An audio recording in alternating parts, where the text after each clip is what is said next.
Hello and welcome back to another Pauper video.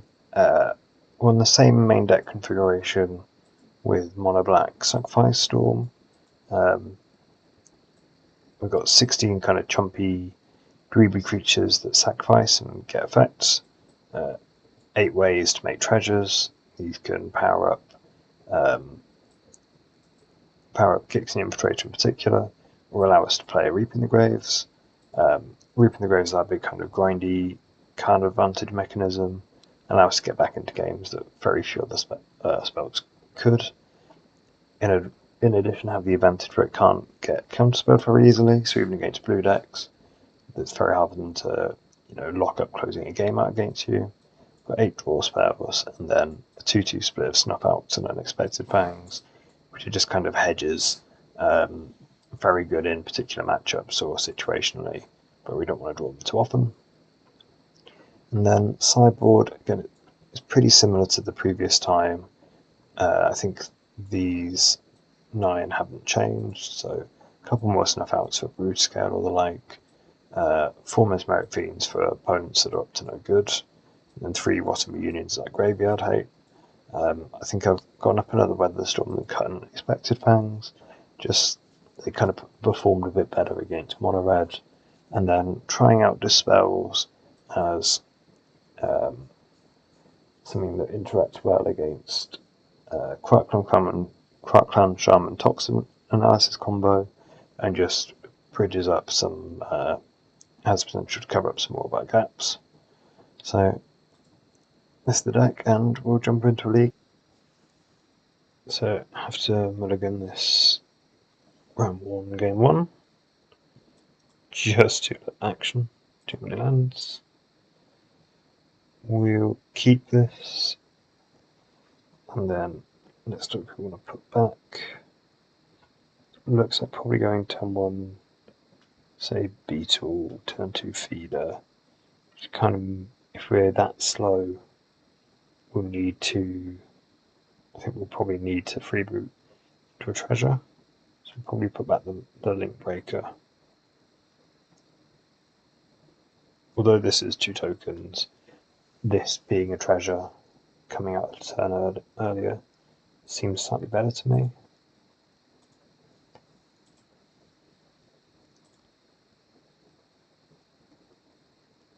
So up against either Mono Red or Rakdos. So if we're interested in blocking, I'm just going to start on a Sage.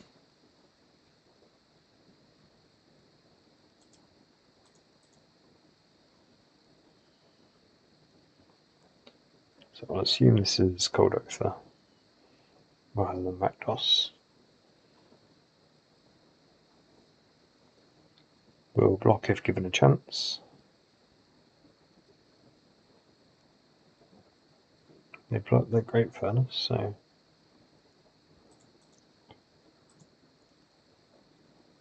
a sign that they've got perhaps a Bushwhack or something in hand. So drawing the Fangs is pretty nice. I'm just going to play another Sage now, but this is kind of the reason why I'm on Fangs is a 1-of card. That lifelink counter could well do a lot of work as the game goes on. Got one of our creatures that we can try and grow. I'll just trade down with Goblin tokens, even though we've got this kind of potential for combat. Oof. Shame that they have it, but if they have it, I'm glad they used it then. It was only kind of going to get better against us, so we'll just trade down.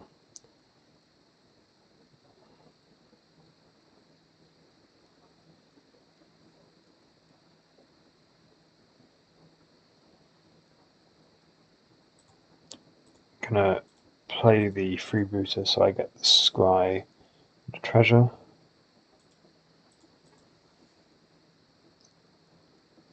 So again, the rebirth makes sense in that they had a whole bunch of the lands. They discarded a mountain ready to a blood token, for example. Another mountain, so I'm going to block if given a shot. Just limit the amount of damage coming in. hoping to scry land. Do not want a 3-drop in this situation. Obviously love Reaping the Graves, but now is not the time.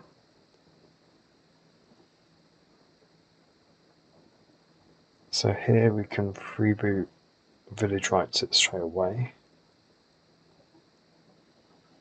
If we hit a swamp, for what would be 3 looks, we can play a Sage again.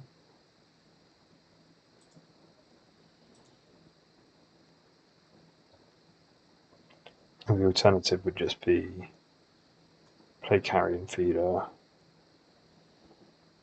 We could sack this straight away. That seems a bit too slow.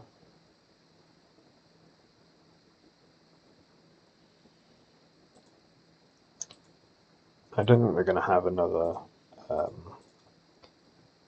in the festivities. This way I can just block up on both of their 1/1s. This dying, we get another treasure, and take advantage of the fact that they seem to have floated out a bit. They only have 1 card in hand. This would take a long time to kill us, prevent as much damage as we can.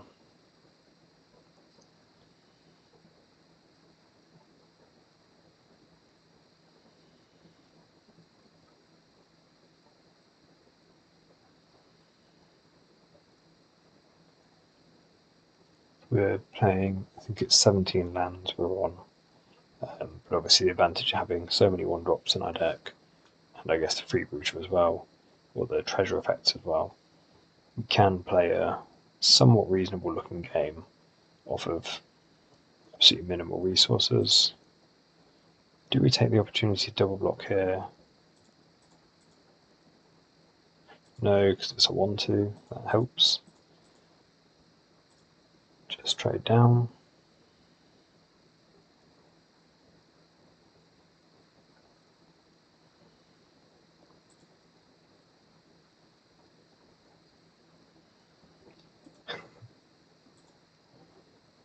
Still not seen that land.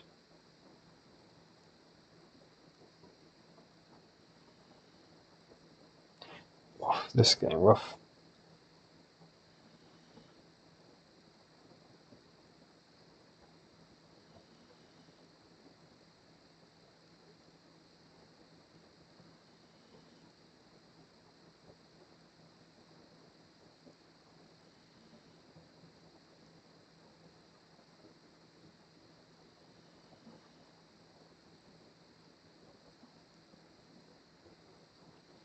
I think I'm leaning towards Freebooter, Mortician Beetle, and then block 2 of these with the 2 bits of chaff and leave the Beetle home.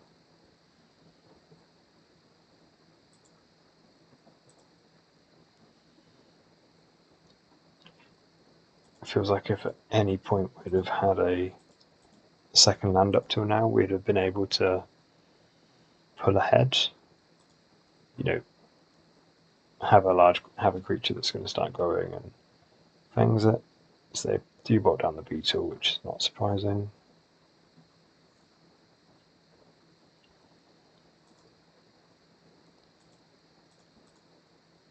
So again, I'm just going to block up. They are very slowly winning.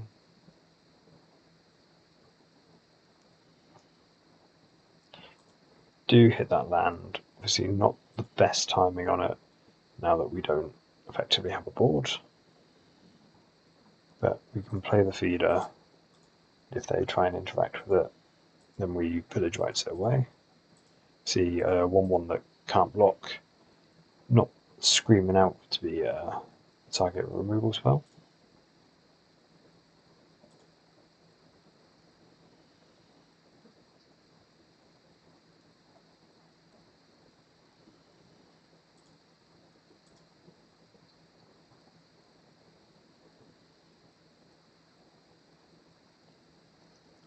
So we go down to 7.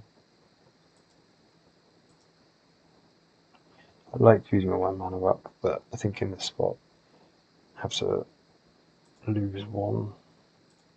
See what we draw. Another feeder's pretty medium. So I'm tempted to Fangs this, they'll bolt in. Expect they'll bolt in response. And then we can Village Rites to sack it.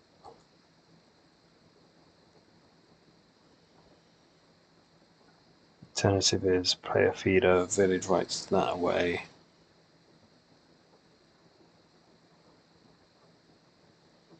If they have a bolt, I kind of need them to... I'm not far off needing to have them use it on this turn. The alternative is they draw another one and go to our face.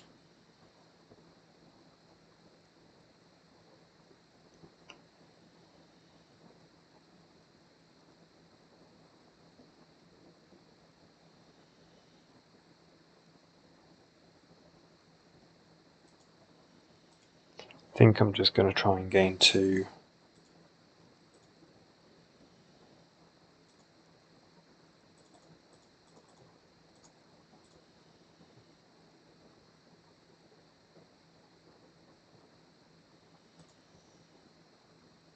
This go. So let us have it. Now I've got choices: do we play the carrion feeder or hold up Village Rites? The feeder's not blocking. I think I'm holding up the Village Rites in case they try and target this with a removal spell. See again, a fair number of the removal spells they could draw probably go to our face.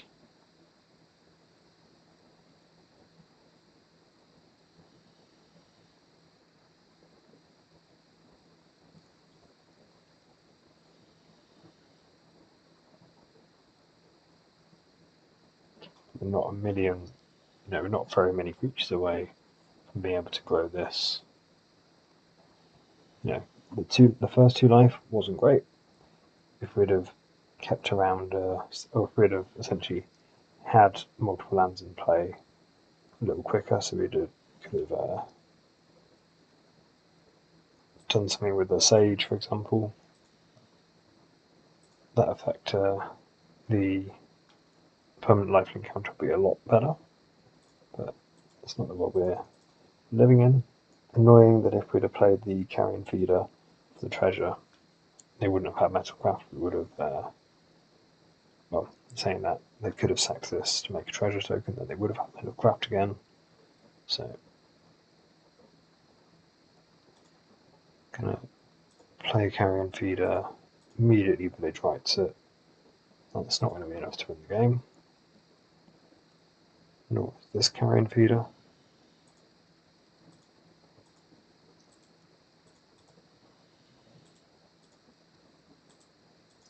Unfortunately, we bottomed all of our, or 2 of our Reaping the Graveses.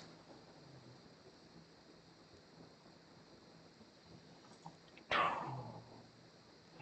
lot of ones. So we'll be able to snuff out this for 4 mana. It's kind of a baseline. They don't rebirth. They don't attack you. Okay, so they just made a mistake clicking through. Missed a chance to attack for 2.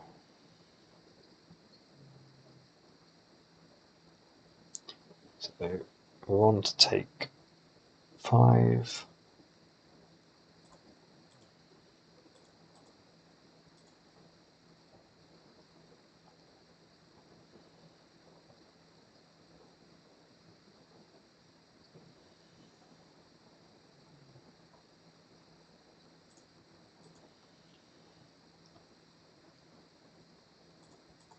Quite funny that they've drawn 3 rebirths and no bushwhackers, but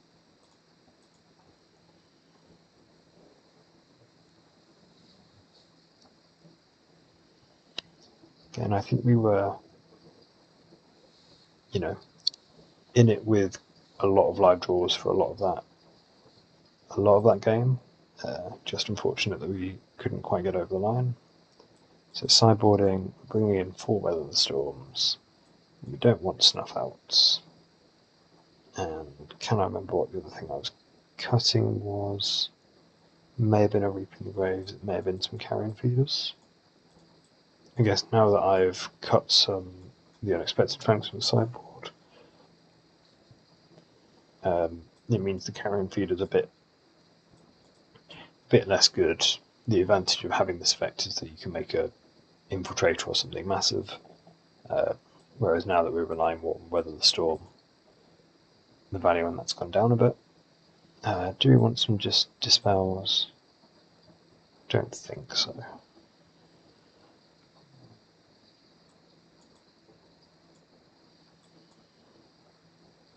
I feel like a couple of carrion feeders to grow our other creatures will get some value out of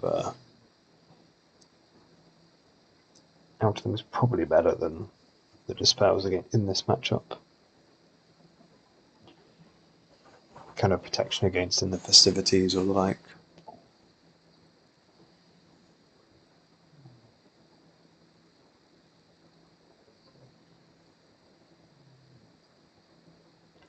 I don't know whether I actually should have bottomed the first swamp that I drew. Again, I don't think it's very likely to have mattered, but it was one of those in my head I've been digging for a swamp for a land for a while, but the turn that I actually played it then didn't have any, I had the carrion feeder, didn't then have a follow-up, and obviously I could have seen that coming, so on the play, another awful 6 lands. We'll keep this on 5, put back a Reaping the Graves.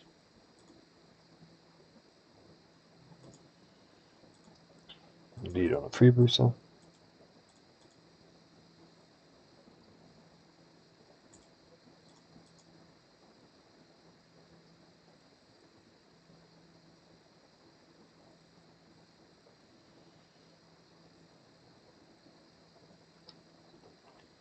So we're not going to want, I mean I can block here for a bit of damage, but I think the chance of finding my land is better. I can attack for free.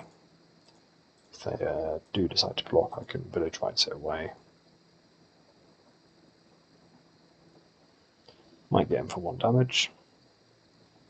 Fair enough. So 3 looks at another land. I'm going to keep this. So 1 look at a land, which we don't see. I'm going to hold up my treasure.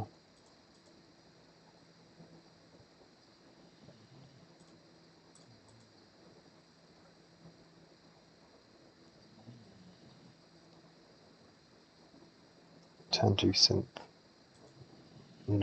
Never like a, I don't know, oof. Double 2 mode is rough.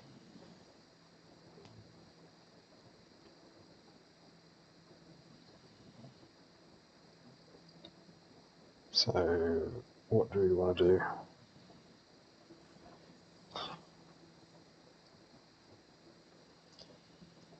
The Shambling Gas kind of looks to trade for 1 on its own.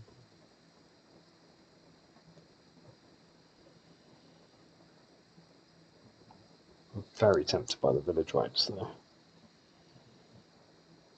Maybe this was a bad keep.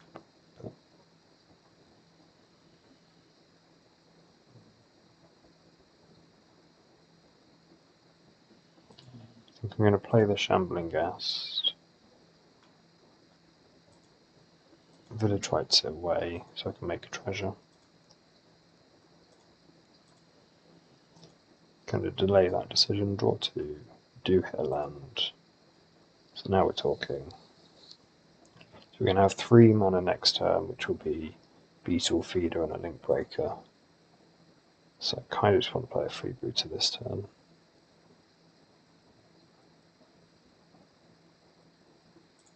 Should be another body for some sacrifice shenanigans.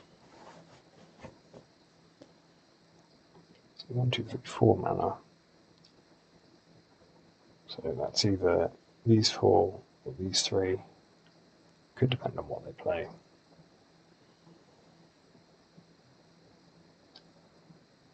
Let's say we don't want to see a Gorilla Shaman or something, that would be quite unfortunate. And we don't really want to see a Bushwhacker.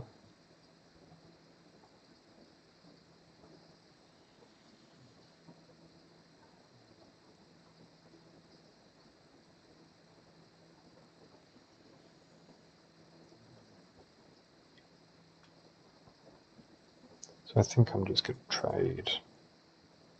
No.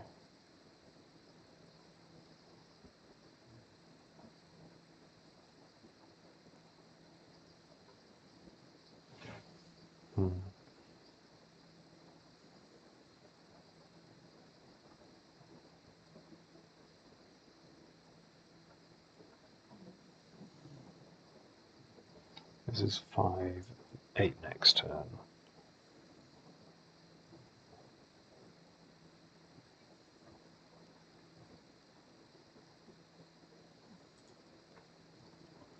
No blocks here.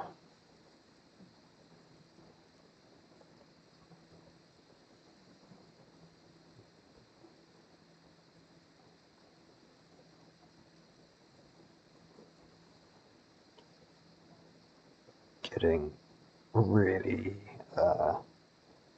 really hurting on not having some land underneath us in both these games. So we can gain 9, have, what's this, 2/2/2s. They'll have a bolt for 1, and the carrion feeder doesn't block. That basically offsets a turn of their attack. Unless they have a bushwhack, in which case we're just dead.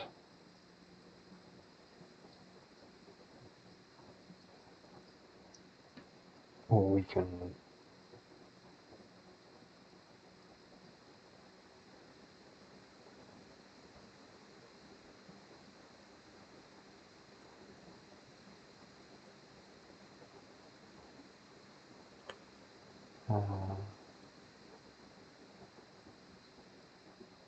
play 2 link breakers, get blown out by it, and the festivities, at least be able to block.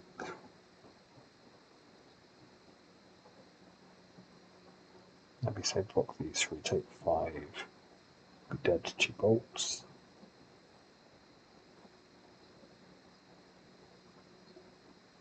I guess the middle ground is carrion feeder, link breaker. The carrion feeder lets us hold up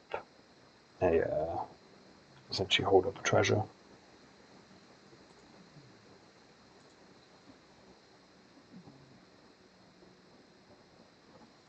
Should have definitely played the link breaker first, just being loose.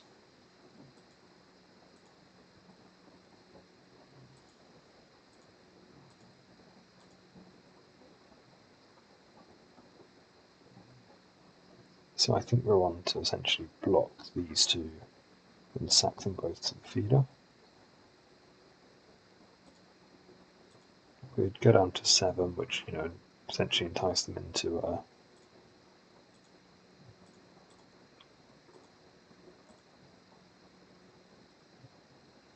you go down to 7, which potentially entice them into trying to bolt us out.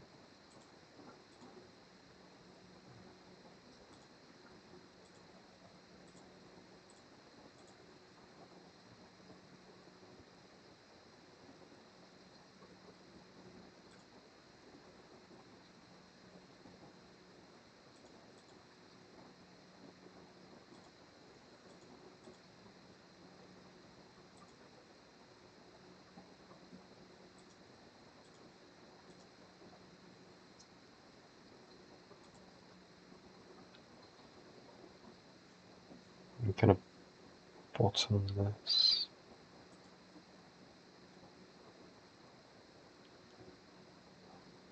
Bottom this is kind of saying that I think I'm probably going to have to play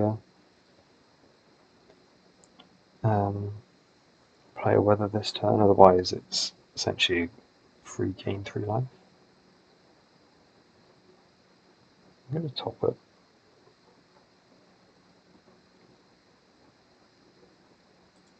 Yeah. Change my mind. So we take 4, go down to 7.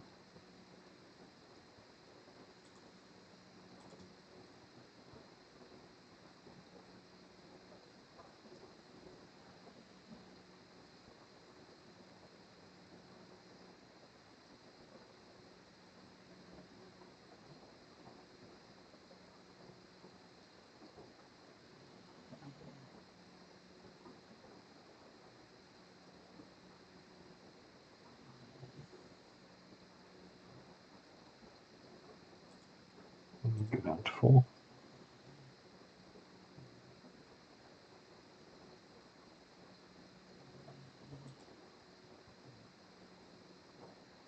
I feel like opponents probably seen our list, because it seems weird to bottle like that. So what do we want to do?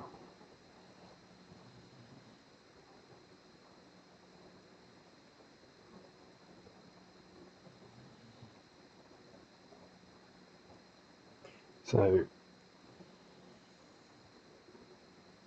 we can't Beetle and Link Breaker without needing to draw an extra land off the dispute.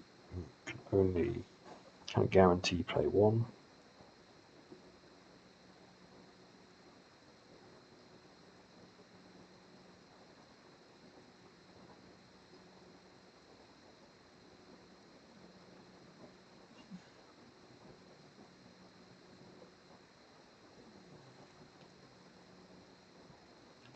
So if we Beetle, pay 2, sack this guy,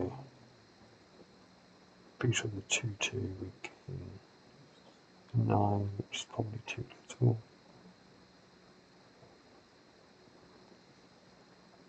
So 2 Beetles block here, dead. Obviously if we can draw a land off of the dispute, we're kind of laughing.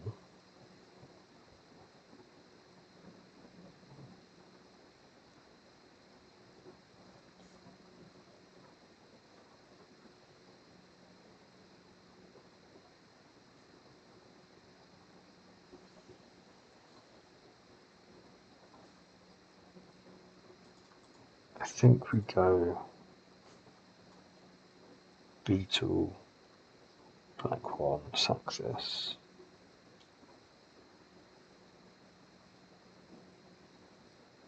Would have 2 treasures, 1, 2. And then we kind of need to draw a land for an extra storm count.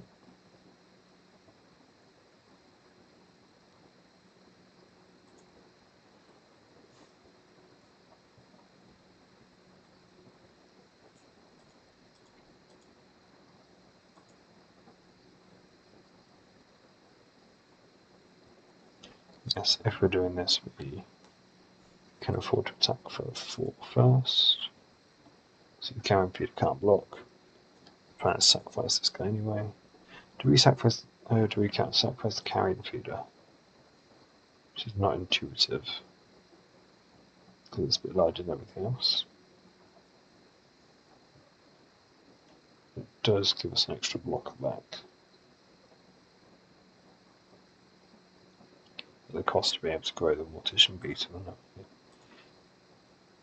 I think to play to win, we have to attack with it.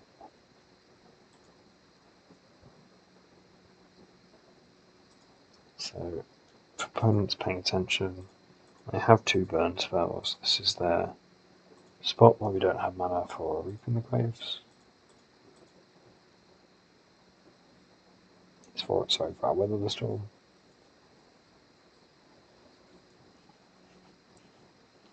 I'll assume if they did decide to play around Weather the Storm in our mono black deck.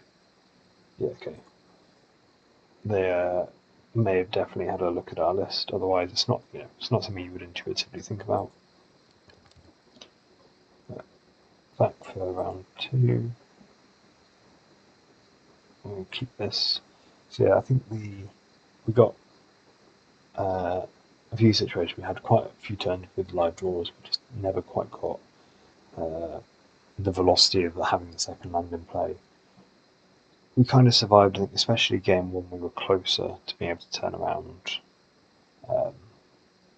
And then game 2, lose some of that surprise factor from being I guess a known account, or having a known match history on a MTG Goldfish and the like.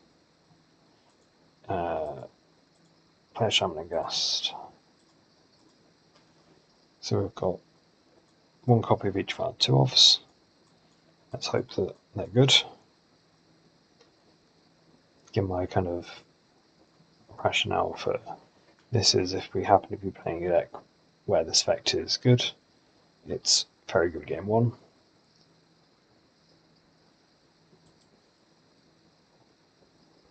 I was trying out a similar deck to this the other day. Oh, this is just Dredge, that's fine. I was trying out a similar deck to what I was worried there might be on yesterday that was really bad. But basically just trying to full cheese people with Oliphant Exhume. If there's a chance to Exhume, do I want to Deadly Dispute over playing the Sage? I mean, I'm probably going to Deadly Dispute this, basically, at some point in the game, no matter what happens. So.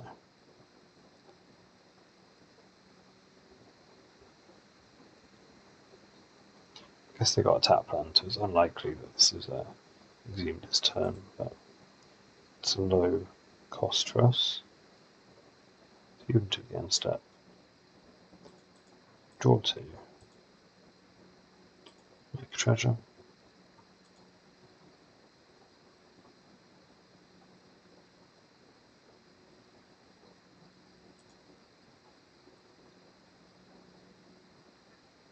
They failed to find.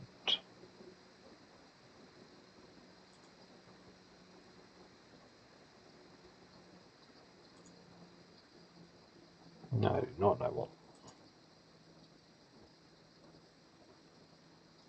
Well, got 4 mana.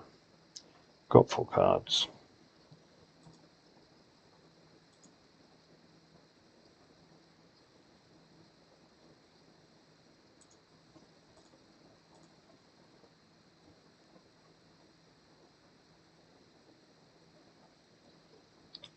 Might hold back, say, the second Shambling Ghast. Having an extra treasure, could get us up to Reap in the Graves. If we draw something else, slightly play around a Breath Weapon. No, I think it's better to just play out our hand. We've got the Snuff out, so we can kill a blocker. Which we took the end step. Yeah, so thinking about leaving a treasure up. If we draw an Infiltrator, we can sack the treasure.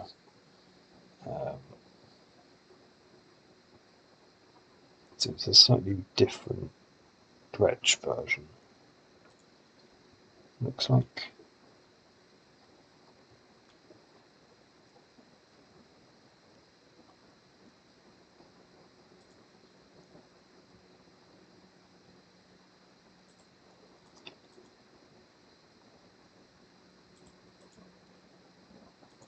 Oh, send in everyone. I'm not going to fangs this. Maybe I should have. I think I probably should have. It's just 2 free life. The Dredge deck is good at doing kind of a bunch of damage, but I find if you can gain enough life, you actually do buy a reasonable amount of time against them. Drawing the 2 Snuff Outs, this is not really the matchup for them, but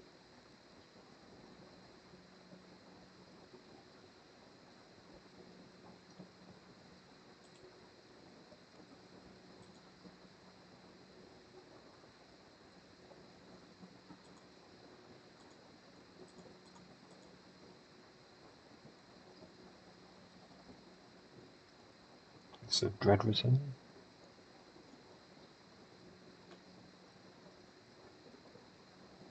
Yep.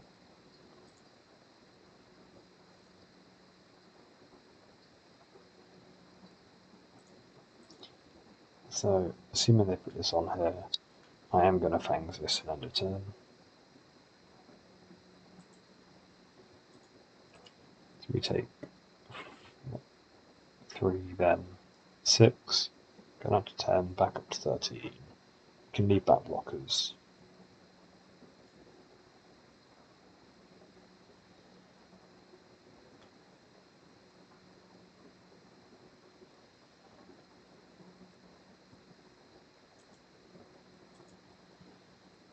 And then sideboard, we've got some Mortimer Unions, probably won't be on the Mesmeric Fiends.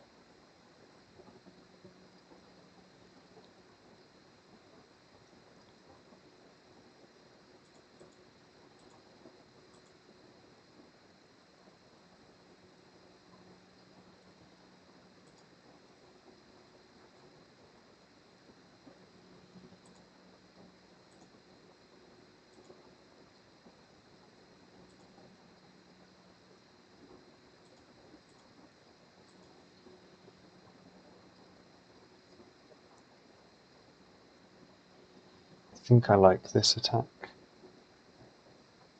Gives us 2 blockers back if they have some kind of unexpected effect.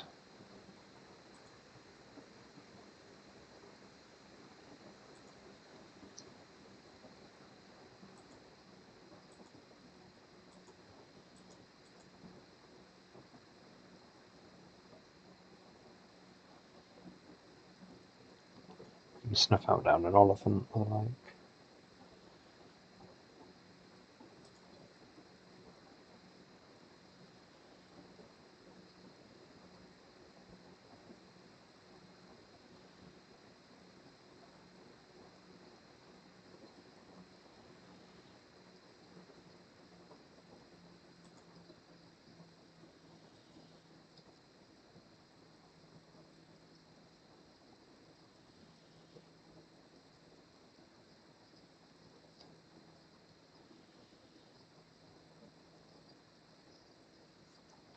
Number 1, to get back 2 creatures without reaping the graves.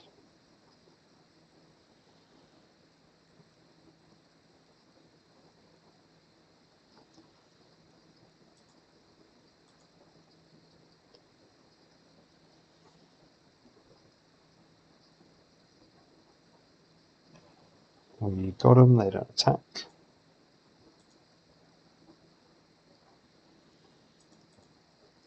So we can Deadly Dispute, sack, I don't know, the Ghast can kill the token or Wayfinder later on. This just makes us a flying attacker. Maybe I'll just make a flying attacker.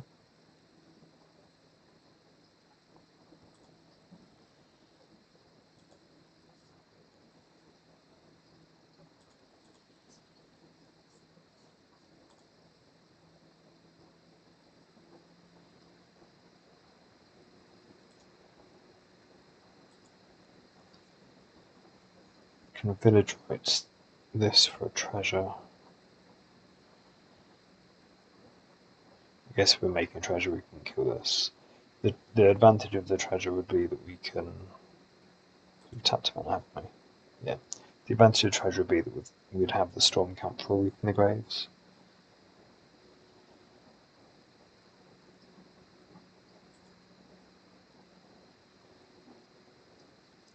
But the advantage of killing it is that if they flip over another... if those flip over another Lot Giant, they're a bit further away from Dread returning. I think I'm just going to go for this. Maybe they'll forget and sacrifice it again. No luck.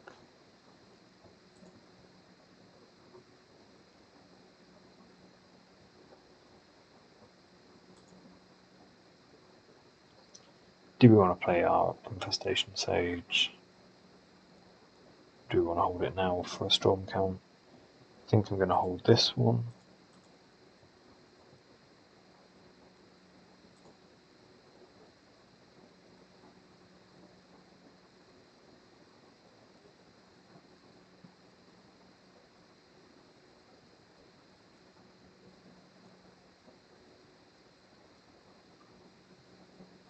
So if we can draw a Carrion Feeder, we'll be able to go pretty nuts.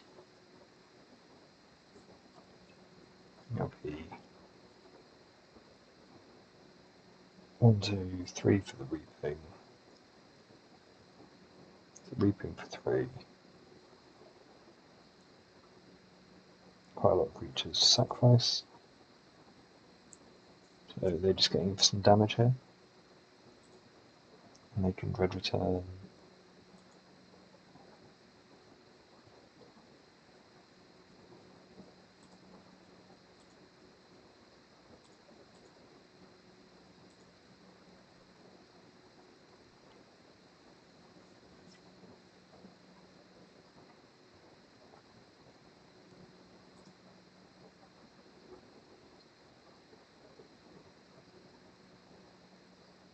I guess if they mill over a lot less troll, I think we're dead.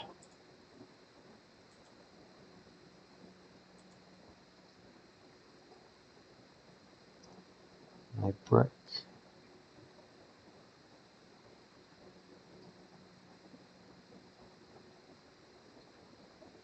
We are kind of being forced to attack. I guess if we attack there and that actually gets blocked, we'll put a lot less giant back in the graveyard, which is not great for us.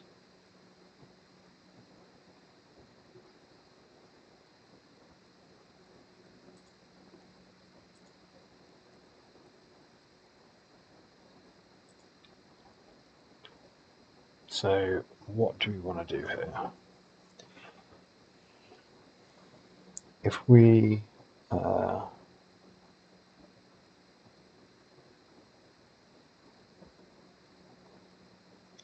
their last card in hand is I thought it was a State of Wayfinder, but it's not. I don't think. Okay, so I don't know their last card in hand. They can scrap that back. I think we just say go. Trading this for the giant means that they'll be able to red return it back. If they do hit they can put a giant in the bin, and they can sack this to one red return the giant.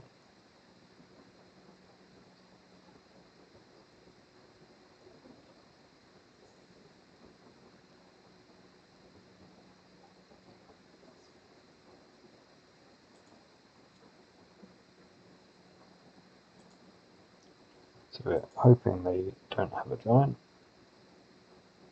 Mutt's relatively okay.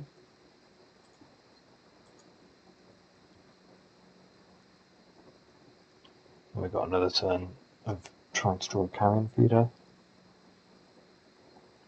Or a way to draw into one like another village right, deadly dispute or the like.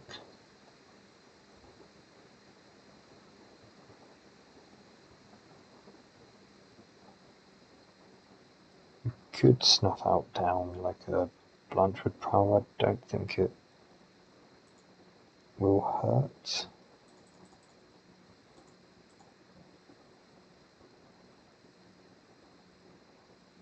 No, I don't like that. I'd rather leave up if they have another. Oh, it's a shame.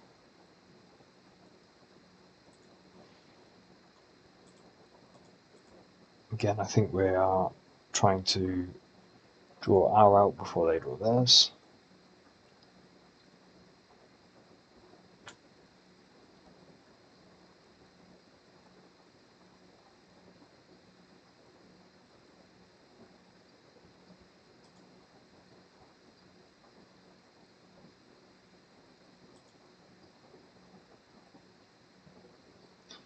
Five more looks at it. So now they can sack this to a dread return, target anything, then dread return back. Just checking this is returned from my graveyard. Otherwise, you can get people with Pulse and Marassa, for example. So turn off all fields. Did I get there in time? So we can. There's one mutt in the graveyard. So we can snuff out 4 mana, kill this. When they go to another scrapwork mutt, we can kill the Epicure.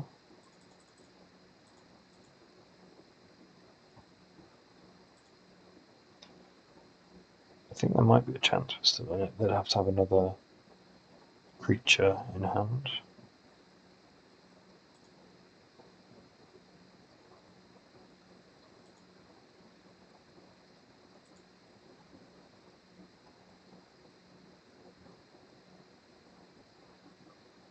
Which they do because I've got the Stinky.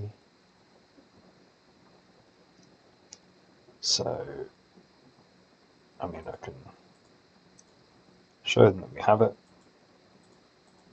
and then they bring back the scrapbook map. Yeah, I forgot they dredged this.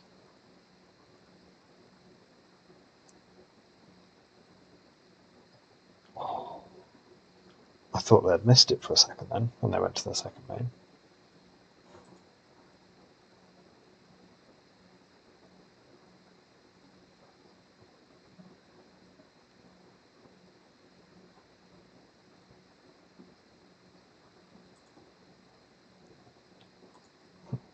Yep, we get a load of counters. I did tag with a lot of the giant, so on to game 2.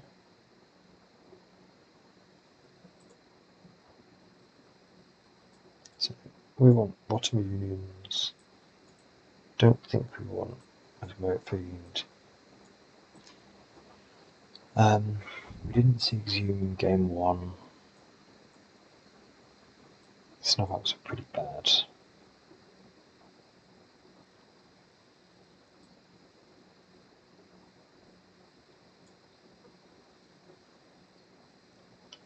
And then cut a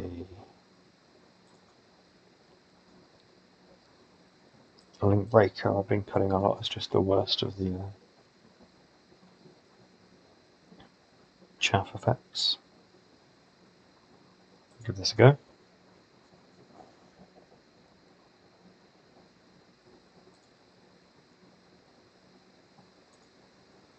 So now that we know what they're on, we can be a bit more aggressive. This is a nice aggressive start. So we'll lead on Carrion Feeder.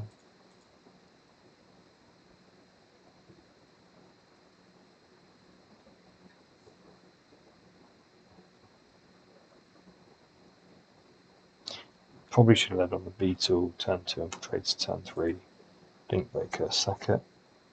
But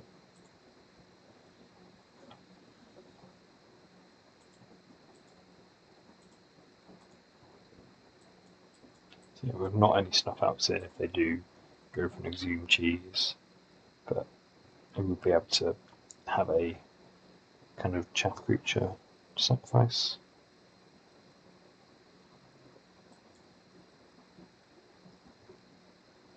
And this makes me not have to feel bad about choosing the wrong creature to discard. Sorry, to lead on.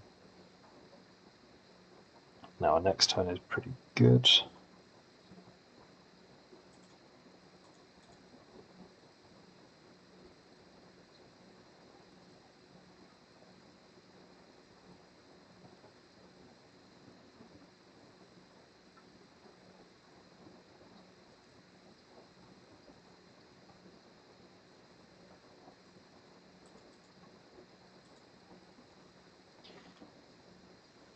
The Ancient Grudge is annoying. We do have, like, so I'm playing the artifact lands just for Deadly Dispute.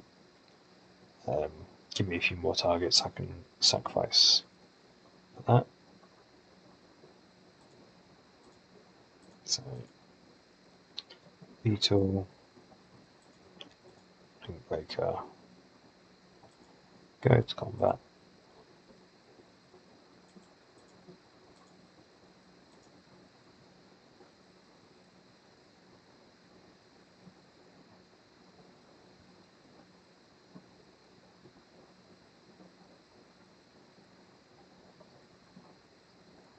We'll be sacking this before damage to the village rights.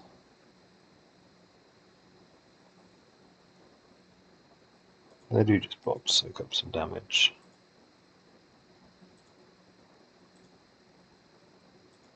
Always yield. Always yes. Yield. Always yield. See what we draw. The Deadly Dispute's pretty nice. I'm going to sack this for another counter.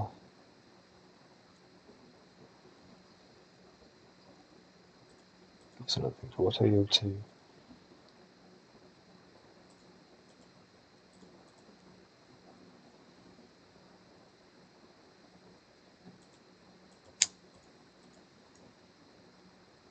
So if they don't dispute this now, so grudge this now, we might be able to dispute it.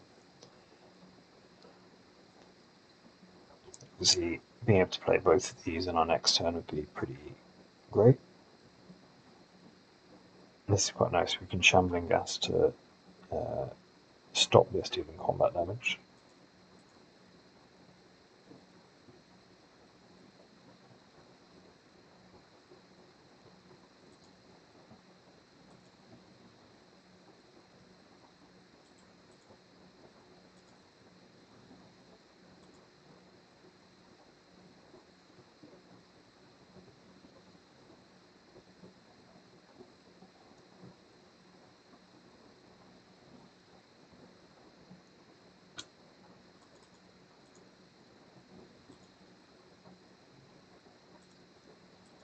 We'll give Stinky -1 on this one.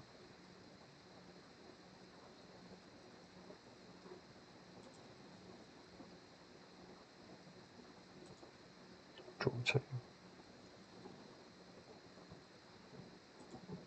Not too unhappy to see some more lands. I think just play the Swamp and play out another Infiltrator.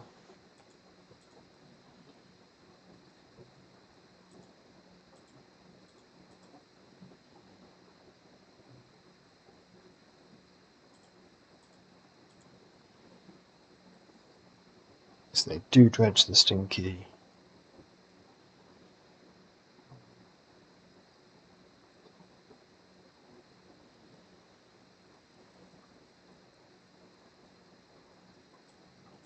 So we're going to get land, and get a tap land.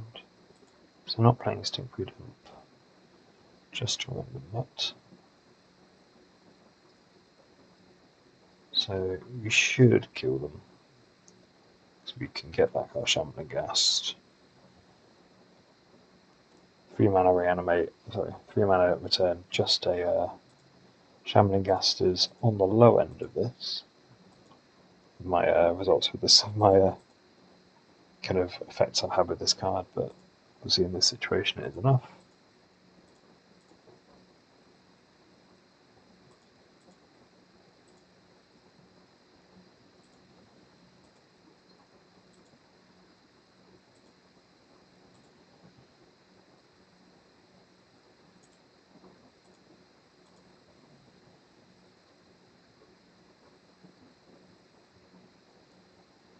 My attack for 18.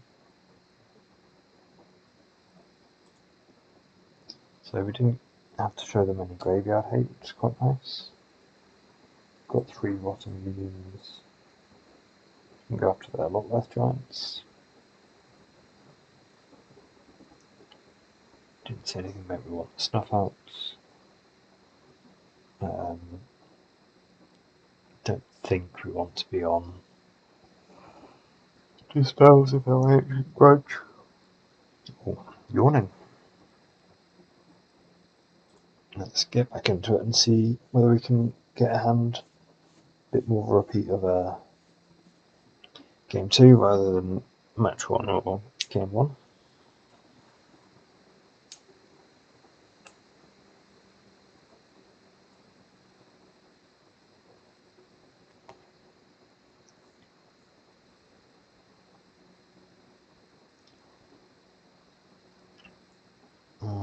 It's another awkward one. I'm going to keep, that I think I mentioned before, the hands are functional, but obviously get a lot better when you get the velocity of being able to play 2 spells a turn.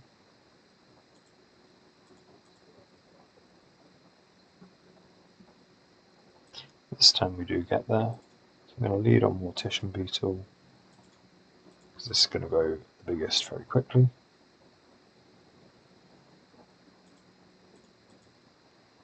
Very nice that we've not just accidentally got a Volta Whispers or something in play.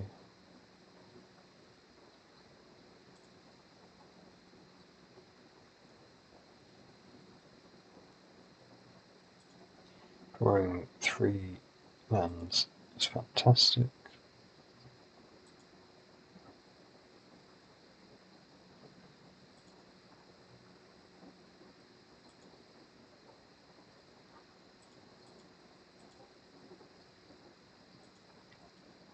I am just going to get my beat down on.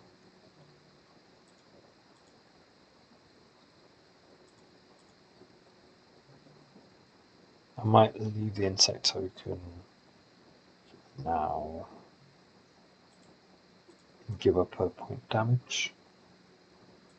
Just thinking then if they've got I don't know, somebody coming up the board, the flyer could still contribute. I guess it would take 2 turns to count for more than damage. So let's just sack it now. Change my mind. So turn 2 we've got 2 3/3s in play.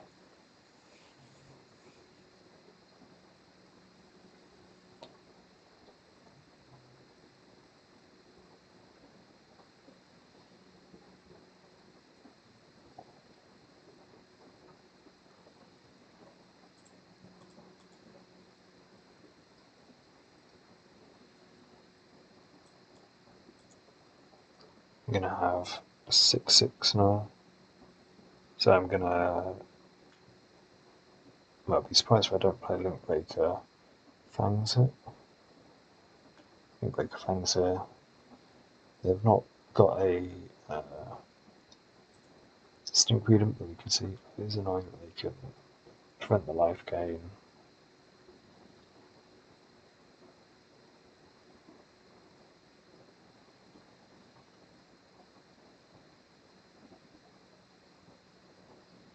Do we want to Linkbreaker Village Right to see what we hit? I think I'd rather keep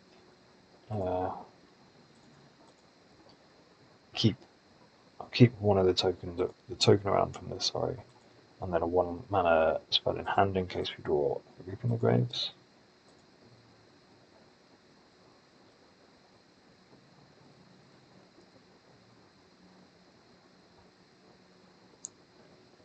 So if we do Fangs this and they sacrifice to prevent us gaining the life, this gets bigger anyway. So I think I'm just going to Fangs this.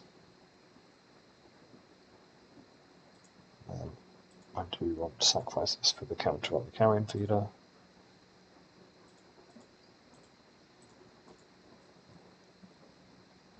I'm going to leave this around for the Village Rites. And yeah, let's gain 5 as opposed to giving us an extra 1/1 counter.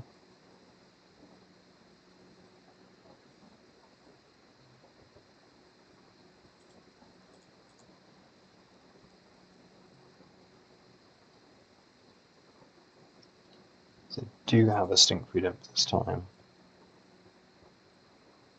So our free beat down for may have been coming to an end, but it's back on. 5, 9, 10, 11, and we can pump this first. 10, 11, 12.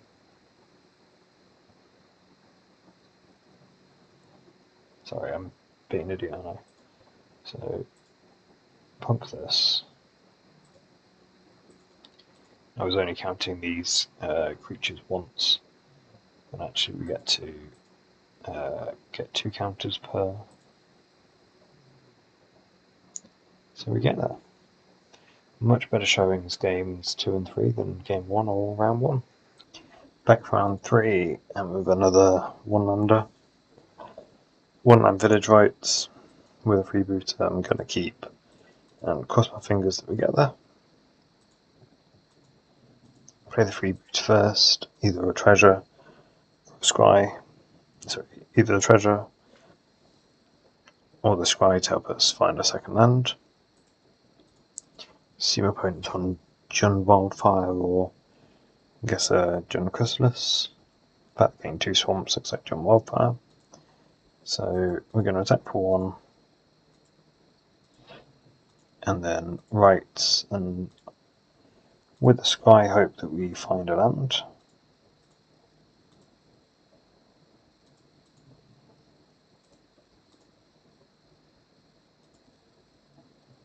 Which we do. And then guess we just play I'm going to play the beetle because they could be on for a chrysalis. And then obviously this gets plenty out of the tokens.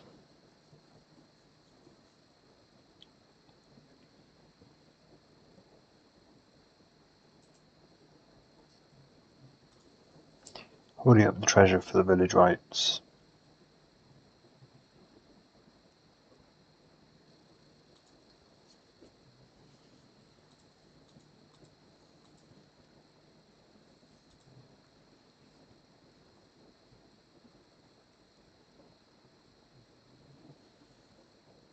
So it's been a while since I've looked at the list for this. I had some good results with it around like end of November, start of December time. But things to watch out for will be like the tox analysis combo, chrysalis, and refurbs. The spell bomb's quite rough.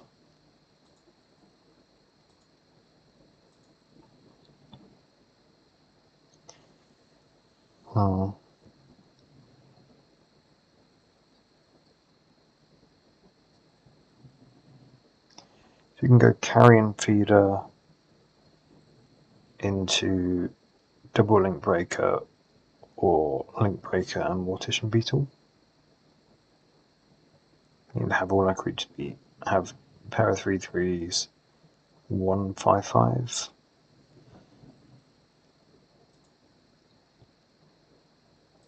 I think I'd rather multiple threats.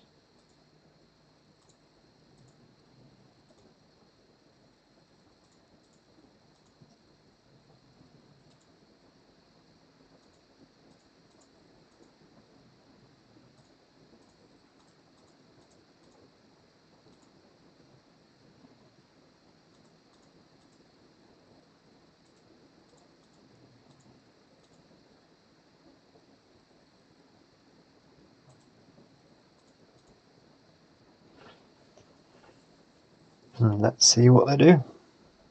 Obviously they've got a lot of cards potentially to choose from.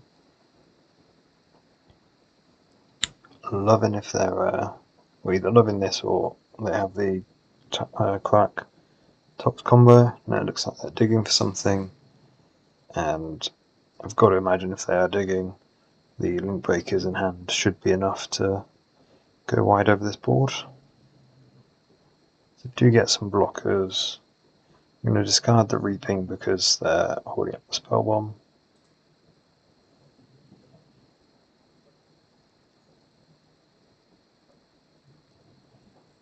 So we can make 2 creatures. We've got 4 more death triggers, 2 creatures 7/7s. Essentially attack for 4 creatures 7/7s. Attack for 14. Sorry, attack for 21. They'll block 1. 14. Sack that. 15, 16. I don't know what I'd be worried about them having. So it looks like we get the turn 4 kill.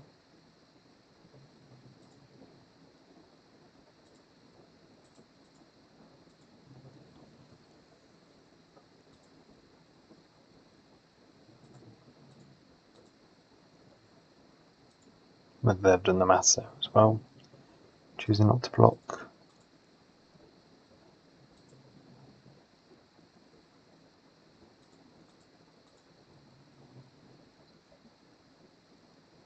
So 6, 12, 18. So one lander got there. We got the aggro start. So what do we want to board in here? They've got Blood Fountain, so Rotom Union could be interesting. They've got Snuff Out, they've got Chrysalis, so Snuff Out could be good. Dispel can hit the Toxin Analysis, or just get a Deadly Dispute, for example. And I'm also thinking about the Mesmeric Fiends to try and snag a Spell Bomb or part of the combo. This is the type of deck that's always going to have cards in hand, so these are kind of the 6 cards I'd be thinking about. Don't want any Unexpected Fangs.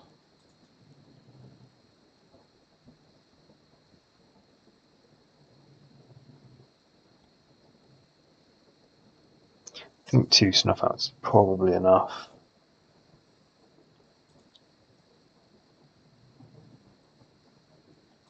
And then I'm guessing it's the Link Breakers as kind of, again, the worst card to board out.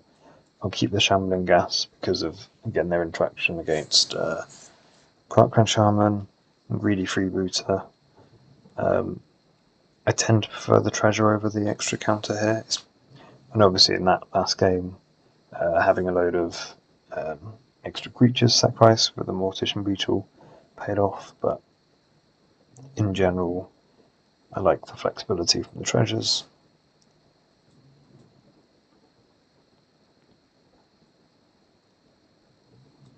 Could see maybe the kind of Dispel's a new card I want to try. Could see an argument that I should have more Link Breakers and stick to the plan better, but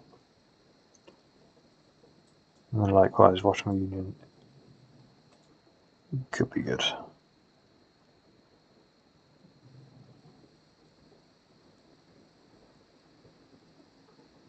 So after a disappointing round 1, then we kind of have had some aggro starts following that. I'm going to keep this. Probably lead on probably lead on Carrion Feeder.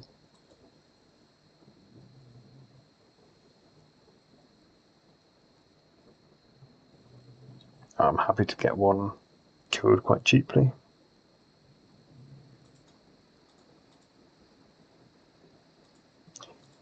Get them on the land again. Always nice to see. This way, leading on a Carrion Feeder, we set up for a turn 2 Mesmeric Fiend for some value. Again, if they want to bolt this down, then we've always got the backup. Well, not always, but in this exact situation we have the backup.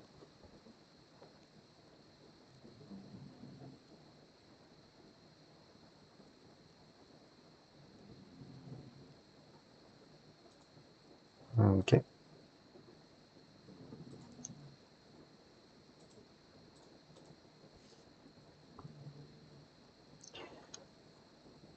So that's interesting, but I think we want to take the opportunity to clear the path.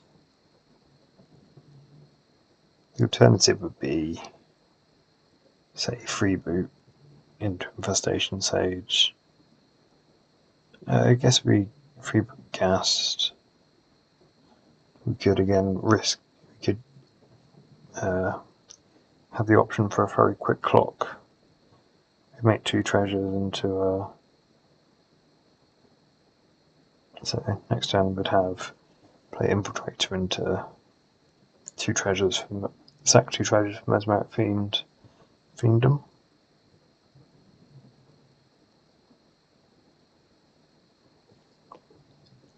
Kind of like that. I'm not going to sack these now. Could sack just the Freebooter.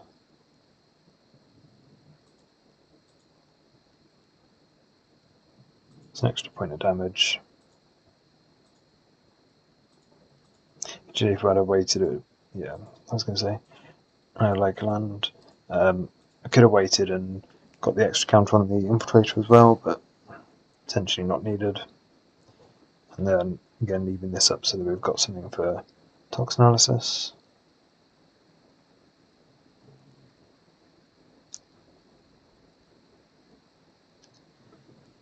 Got him.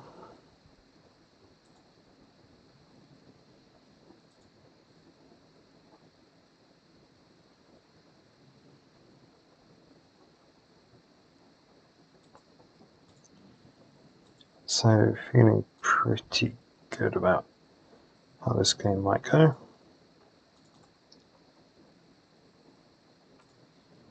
Infiltrator.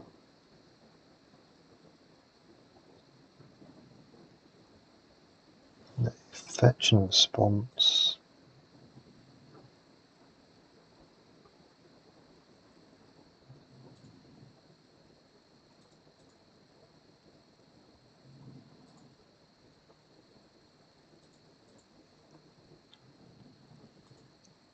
Back Fiend. Trigger on the stack, sack the Fiend.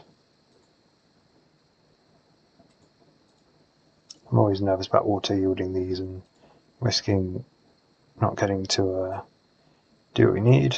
So they can have a breath weapon, our creatures are already way bigger than that point. Refurbs and no artifacts, just obviously very awkward. So I think I might just take the Deadly Dispute.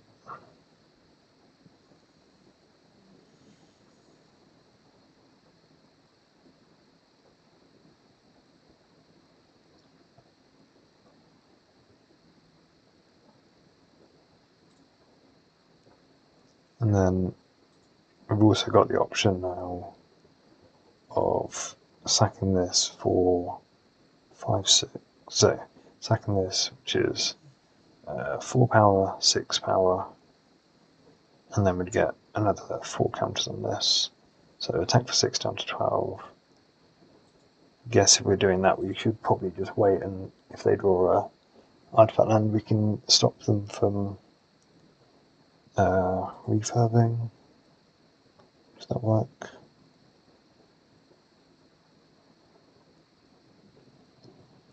The next turn it would be to hit down to 15, 7. Yeah, okay. Opponent's conceded. Obviously, based on the information we know in hand, they didn't have a lot of options. Still just trying to work out what our best line would have been. So 1, 2, 3. Let's go up to 6. 1, 2, 3, 4, 5. It goes up to 9. Yeah, so we'd just attack them for 3. And then we'd have lethal if we can make a treasure. If not, if they play the refurb, we'd have to -1/-1 the refurb and draw any creature. Or they go to 1. On the play for round 4. We'll keep, could be a smidge awkward. Again, we've got a lot of draws that can turn us into more action.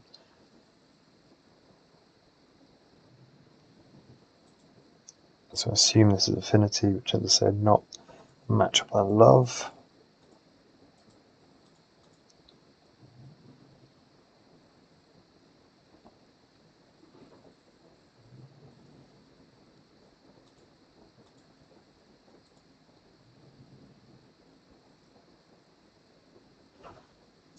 We will have the dispels that we can bring in for this matchup, and we have lands to discard for spares.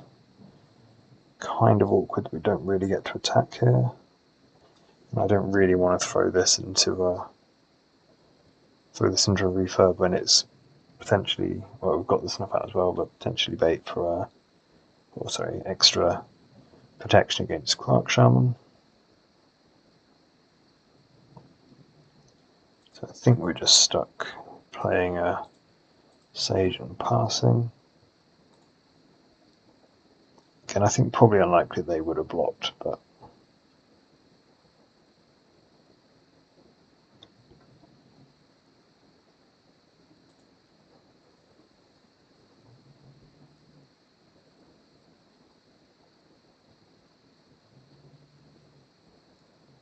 that's a shame. I'm going to discard the snuff out.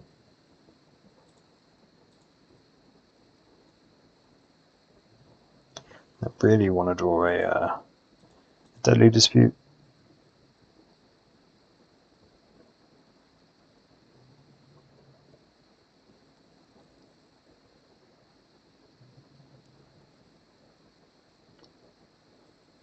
Bit of a tricky choice. I think again I'm just going to pass.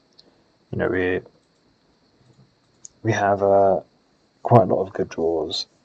We just have to, well, I guess, draw them.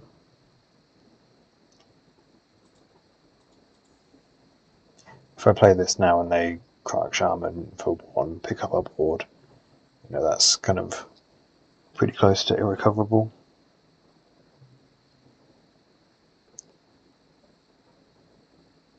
They get to play a lot to the board themselves.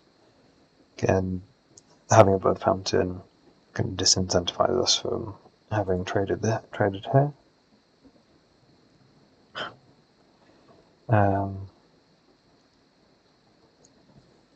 Rough. I think I'm going to play both of these now because otherwise we risk drawing, you know, some of the spells we want and then still losing. I don't want to fall that far behind the board. This way, if they do make a big attack, we can at least, you know, we'd threaten to do a lot of damage on the crackback.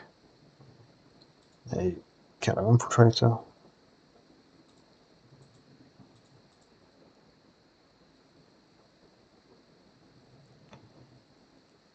So they play the land for the turn.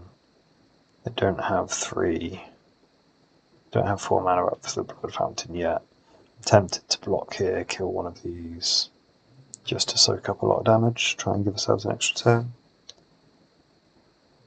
I don't want to be taking 12 and just die to a Galv Blast.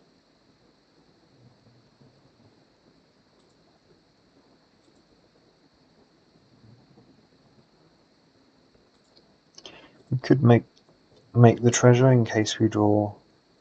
No, I'd have to draw a land and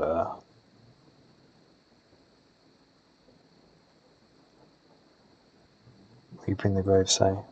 So that's too slow. Hopefully killing this. No Deadly Dispute. So we do get some counters.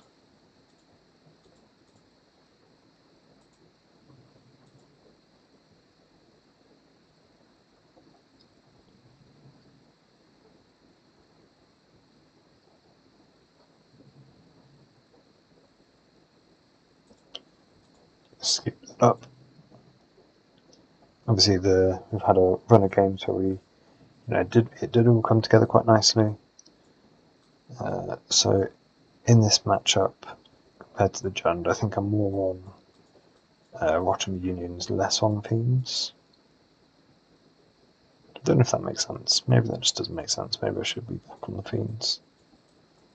I'm basically on the same plan as before. Don't really want the Fangs.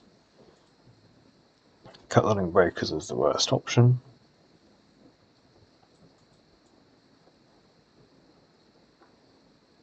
I guess I'm thinking that these have more creatures that they can, or more of a focus on looping creatures with the Rotom Unions.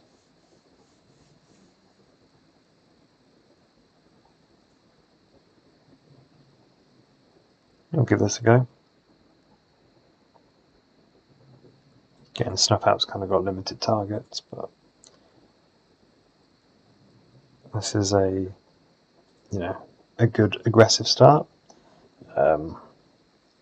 Does risk running into a Crackland Shaman sized problem, but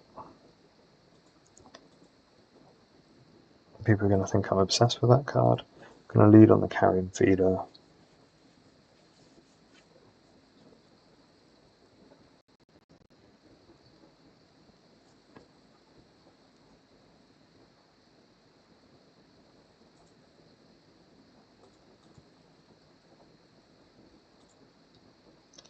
And then play Beetle and Ghast.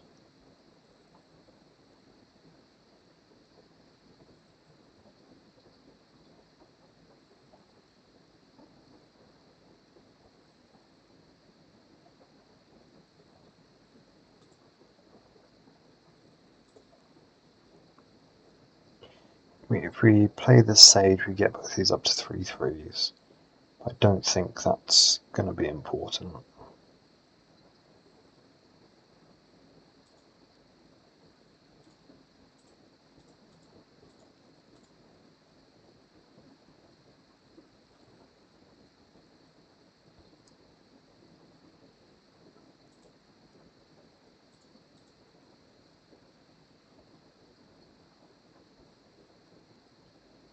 And that's quite a lot of damage. So we've got a choice. We could Sage once, sack the Ghast for a treasure, and then Reaping the Graves back the 2 creatures. But I think I'm just gonna. I think it's almost clearly better double Sage, have these creatures huge, and then we've still got our protection.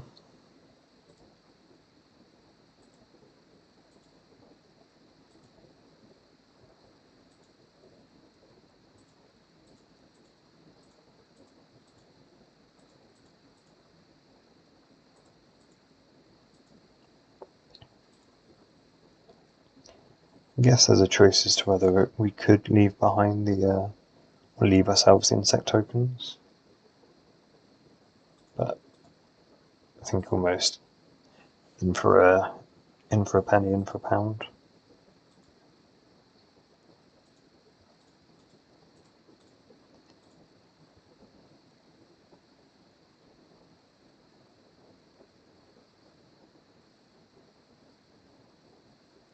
Assuming it's a recognised bargain. I was thinking it was going to be a Deadly Dispute. Don't know what they're drawing to here. Yep. Just a clock on the play. So let's run this back. Obviously on the draw this time. I think on the draw, them getting their turn 4, we might not have got there, but on the play that hand was very strong. This hand is pretty weak. Opponent seems to be having a bit of a think.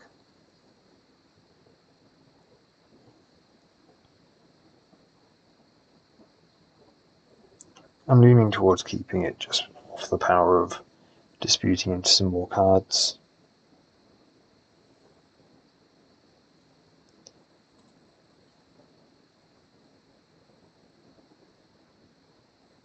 And we're, fortunate opponent has mulliganed 5.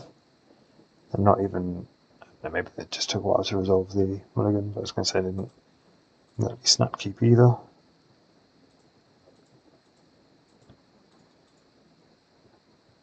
So obviously Affinity is a deck that can draw its way out of a hole, and we're not, putting them under a lot of pressure.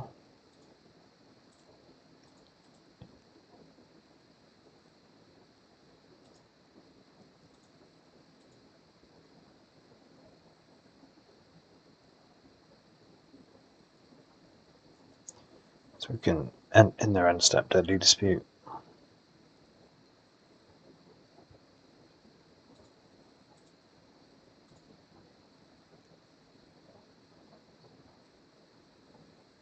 Just then we might catch a creature with a -1/-1. Make a treasure.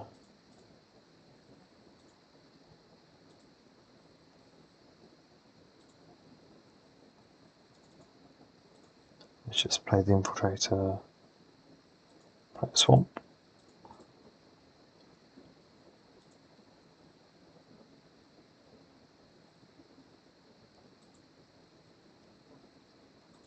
Opponent's artifact count is getting up there. Count 6.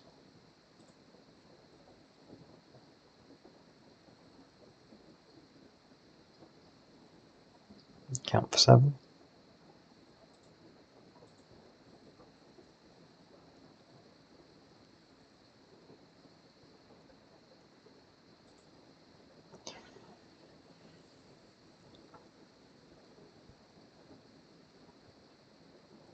So thinking now, if they have a Galv Blast and can do 4 damage,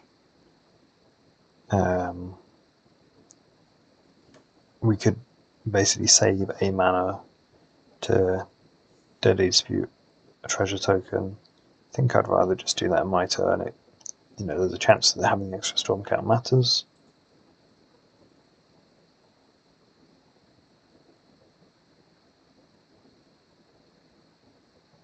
So we can have 1, 2, 3 treasures sacrificed. can't see a way we can sacrifice anymore. In which case, let's Deadly Dispute away the Infiltrator.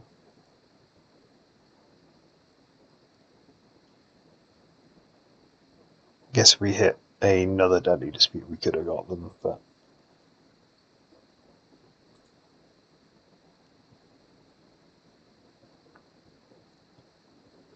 so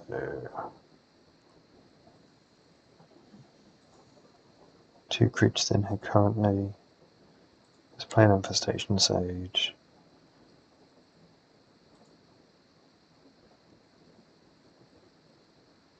I'll hold up the Village Rites, because I'd be interested for a Reap in the Graves for 3. That's kind of enough value, even if I have to sack the treasures for it.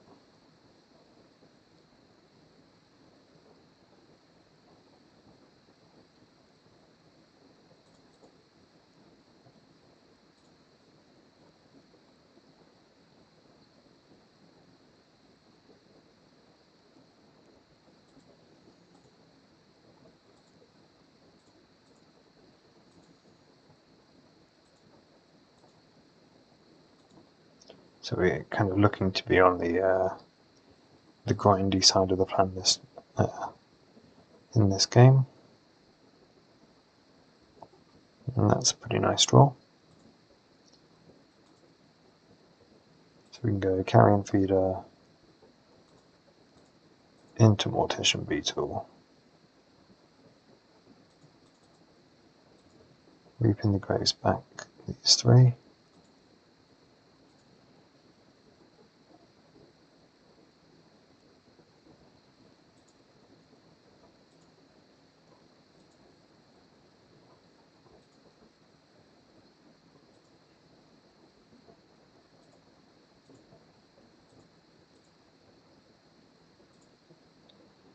Play the Infiltrator, play the Shambling Ghast,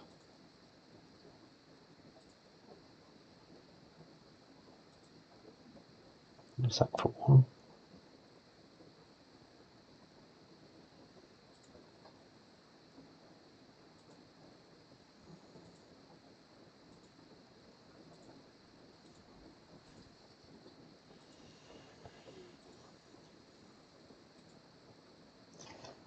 So I guess we've got a choice. We can attack for 1, or we can just turn the Shambling Ghast into Infestation Sage, grow our creatures more. I think I like that because I've got the Snuff.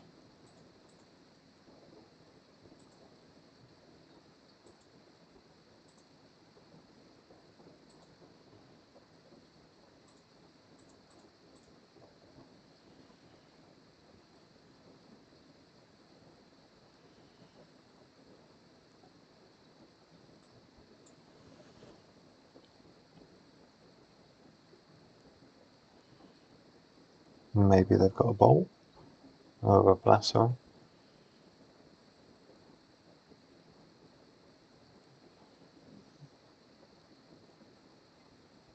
Looks like it. Where are they targeting? Here.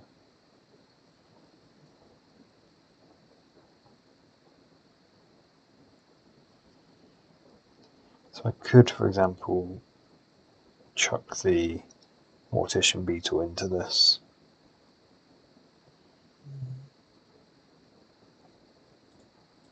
I think instead we'll just sack the Infiltrator, get some counters on our other creatures.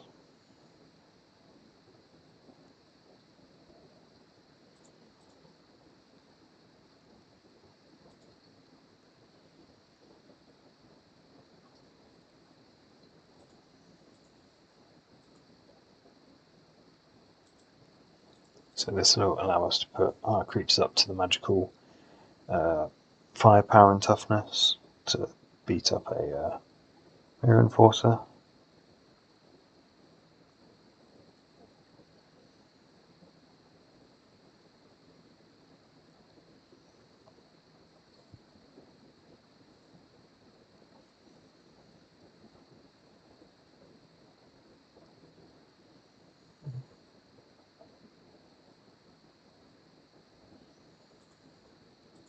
I'm going to sack the Infestation Sage in response to make the flyer.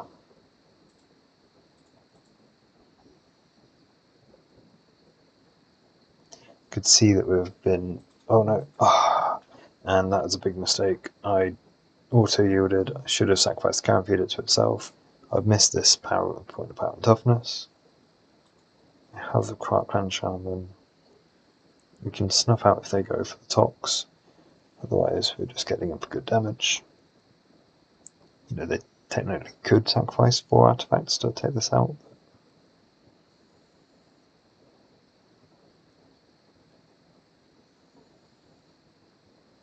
Yeah, that was a really silly mistake, just to autopilot, yield there, miss an extra counter.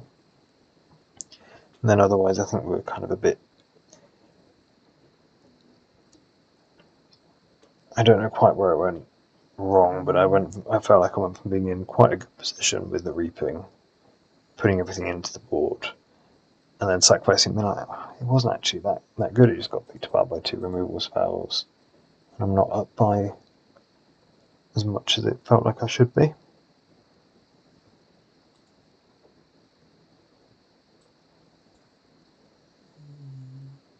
This opponent looks like they are trying to sacrifice 4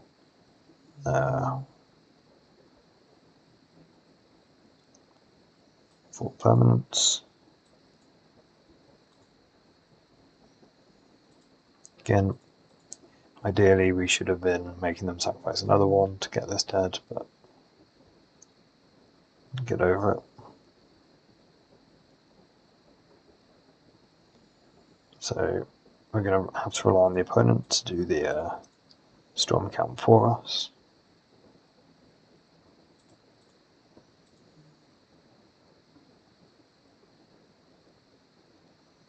Obviously, a very nice draw.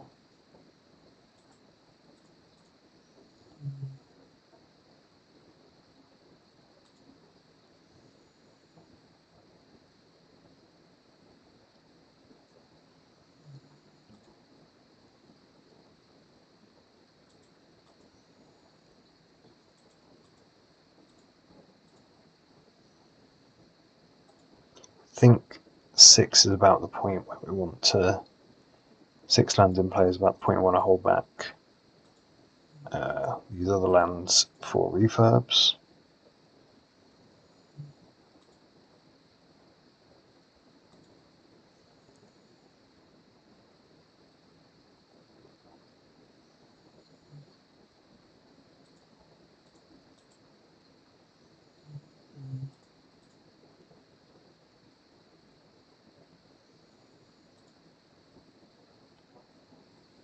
Just going to slowly rebuild our board, keep chipping in.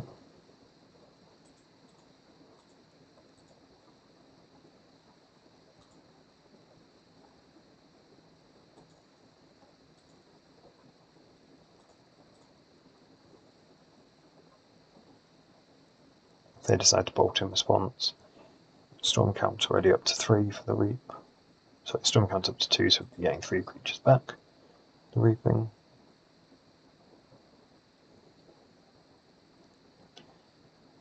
I feel bad for the opponent. I think from Multi 5 they did recover well.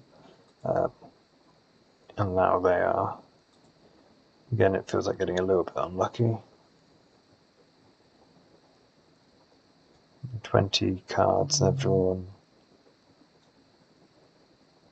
4, 8, 9 lands.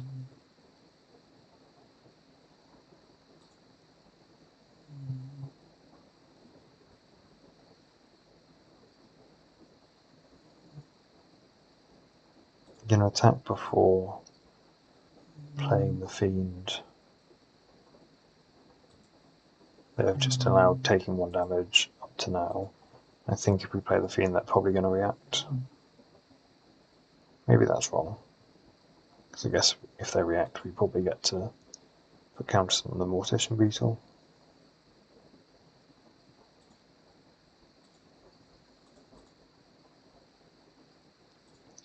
So playing the Spirit Fiend. Yeah, I think this was wrong. I think we should have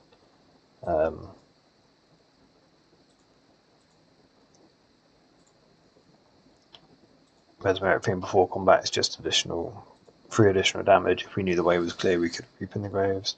I'm thinking if this is like a breath weapon. Yeah. So now I can sacrifice insect token, get my counters.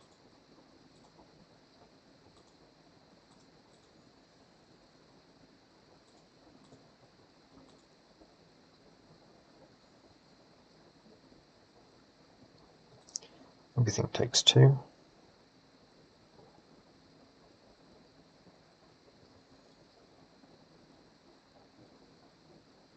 So this is just make a clue token.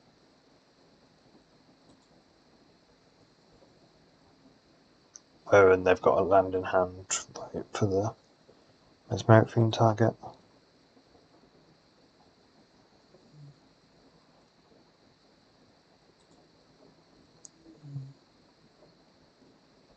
Yeah, that makes sense. So we've got 8 power in play, strong count is 3, so we can get back Mesmeric Fiend, Beetle,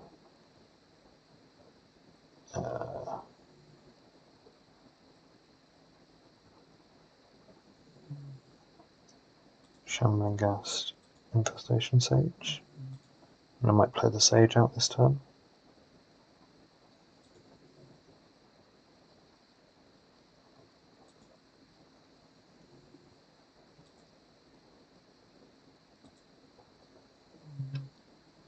Because we've got Crackland Shaman covered with the Snuff Out, and this gives us other things we could sacrifice. You know, if they Galv Blast one of them, maybe we do play Beetle plus Sage. Because they're not going to... I think it's unlikely that they double Familiar Us, and if they do, we can always discard.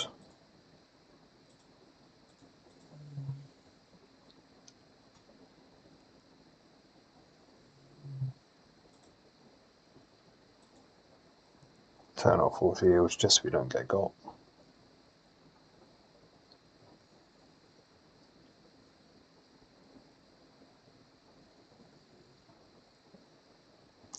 Play the one we know about, play a Mirror Enforcer.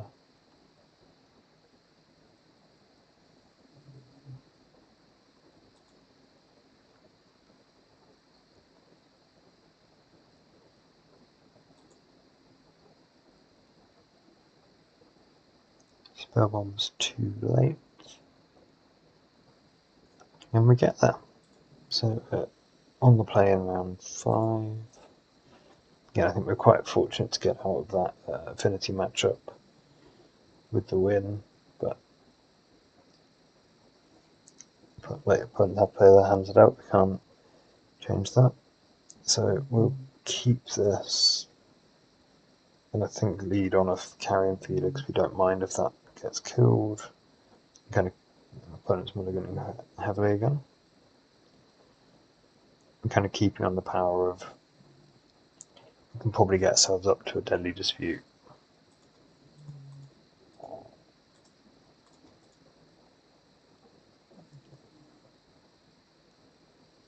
So Affinity or Madness. Now after having a brief interlude in round 1 where we couldn't find our second hand, but now just running hot again.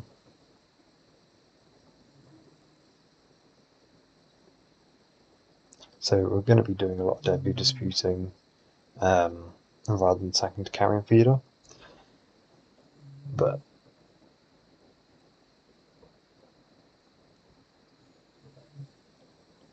opponents on Jund or Brute Scale rather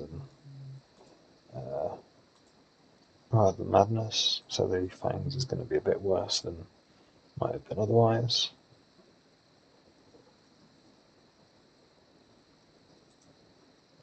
Just attack for 3.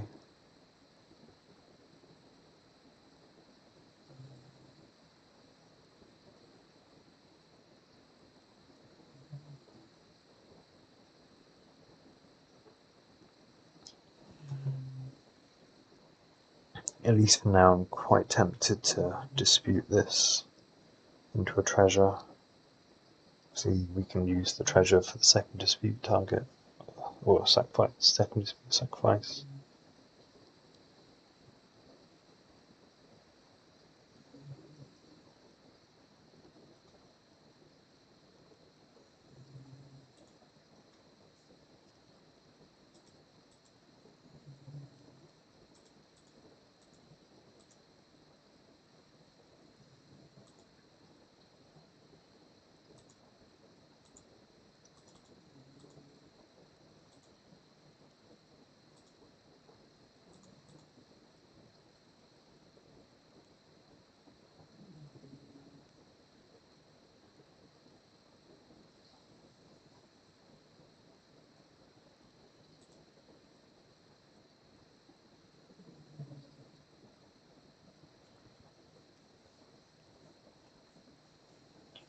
So I'm probably going to save the Infiltrator for next turn.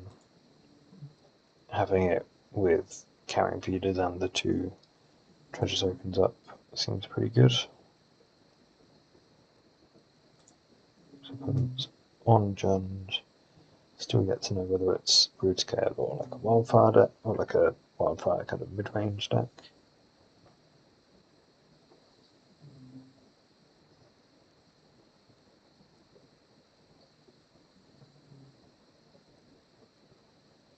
We discard the Fangs. Does look like it's like more Jund mid-range. So we can play an Infiltrator.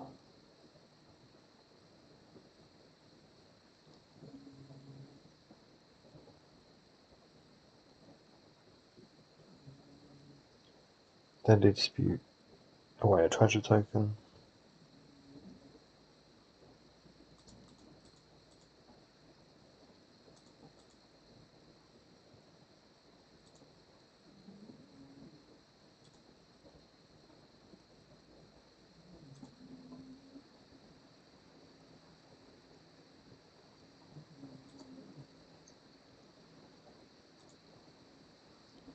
Again, we're sneakily a bit low on creatures. I think we play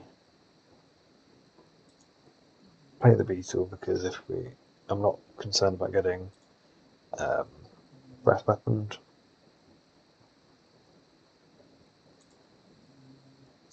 And do we attack? Would I just trade a feeder for a refurb?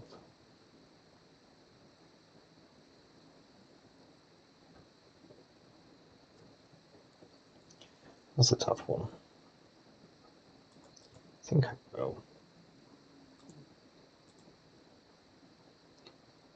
We get this down. Ooh, so no blocks. I guess no blocks implies they're on another refurb hand.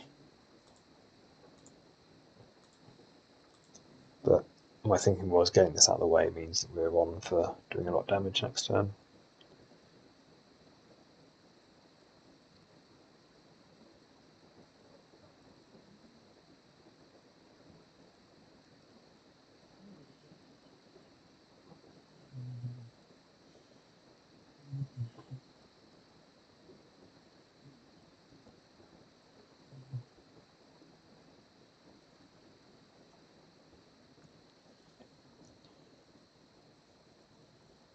So shield's somewhat down for the Quiet Clan combo. Oh no.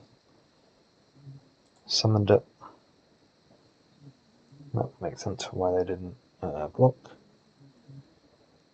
So we can respond to this with Village Rites.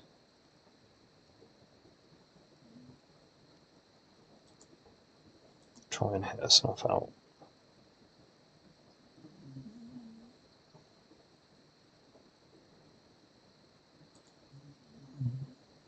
The alternative, well, I was going to say the alternative would be keeping the Village Rites around, but as a storm camp for the reaping. But obviously we wouldn't have a creature.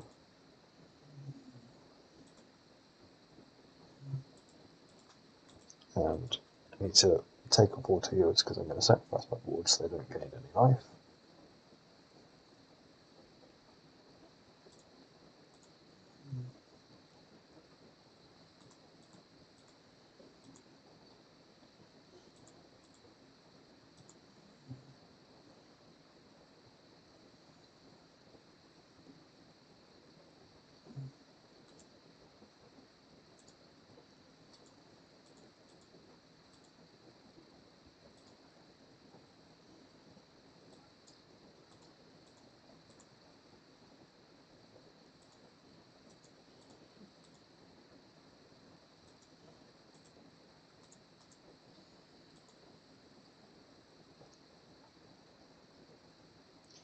Not a bad way to get back into it. So we're going to have 3 creatures in hand.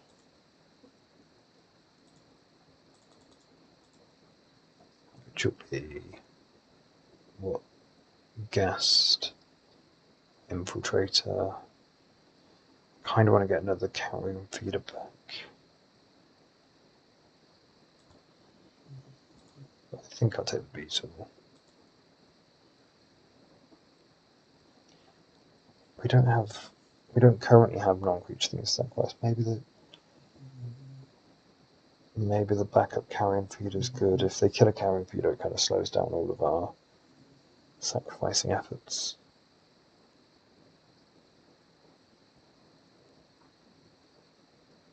I've used 2 Deadly Disputes as ways to kind of get value out of the treasure, so I think I like targeting the Carrion Feeder.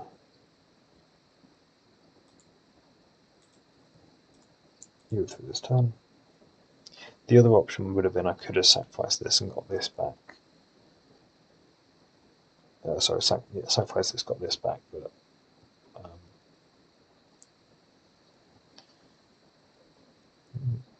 think I'm happy with this set.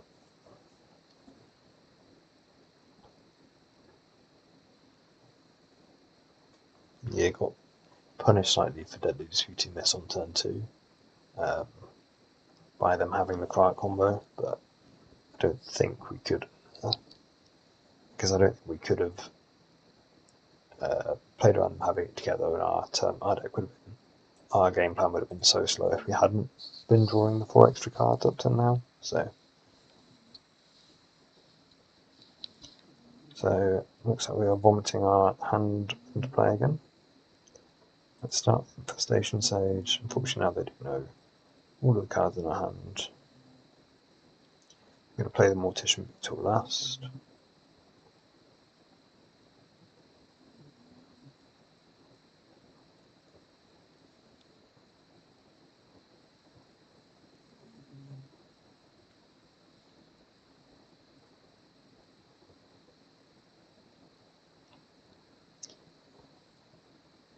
Yeah, it's one of those games where obviously drawing the second 1-drop that turn so we could reaping for 3, but 3 mana like triple Raised Edge is a pretty good card. It undid the effect of their big sweeping turn.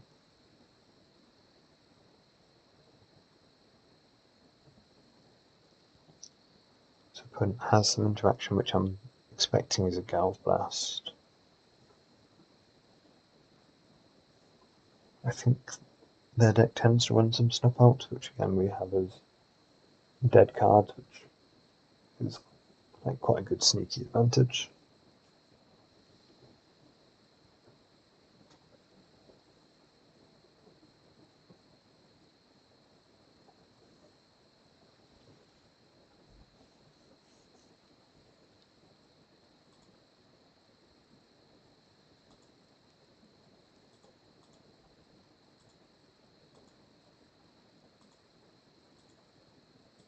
I'm just going to attack for 2.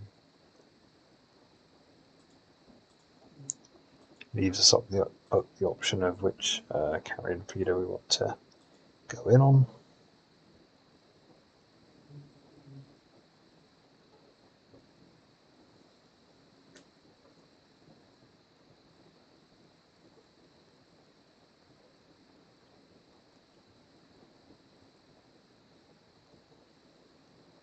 So they've got Chrysos.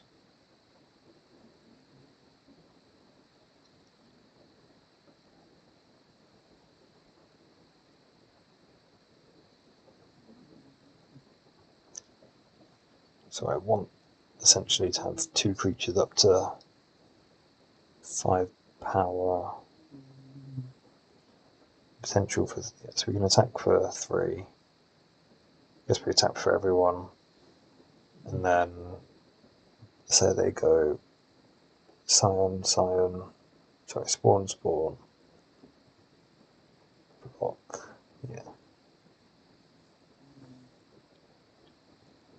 Essentially, they're start killing a chaff creature, so...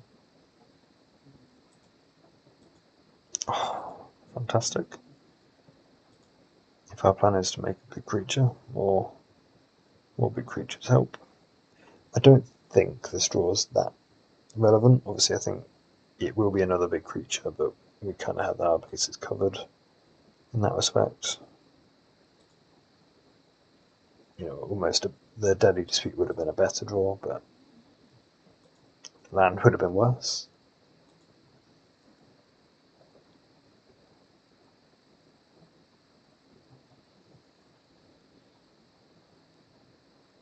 Shouldn't have attacked with this,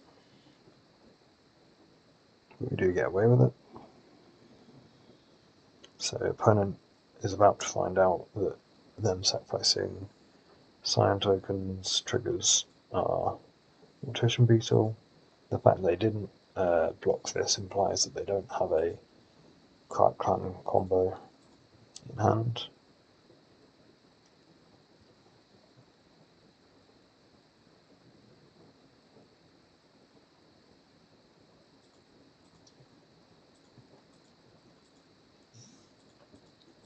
Unfortunately, we've turned on our opponent's snuff outs if they have any. One red creature in the deck.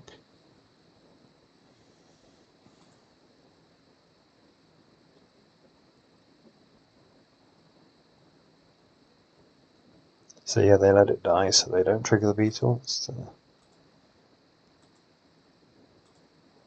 interesting play. I'm not even sure that it's much worse for us that they do that.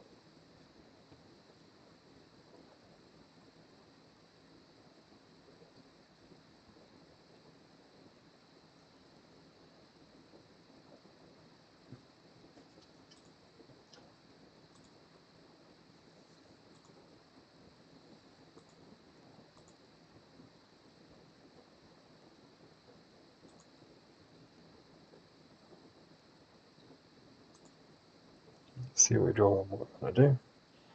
Draw a swamp. Is there a way that we can kill them? Again, I think they've got a Galvanic Blast, right? The other option, I guess they've got so much they could have with 3 mana.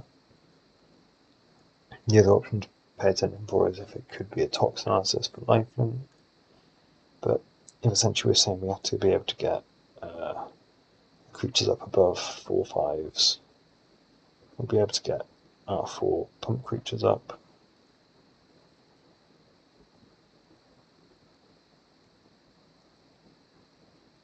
And then I'm going to leave the Gust at home this time, because I think I should have previously. If we target a spawn token now, we've got 3 blockers. Don't think that helps.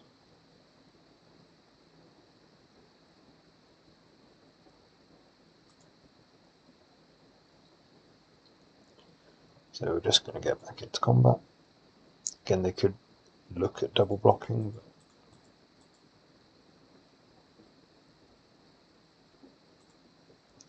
that seems hard to pull off.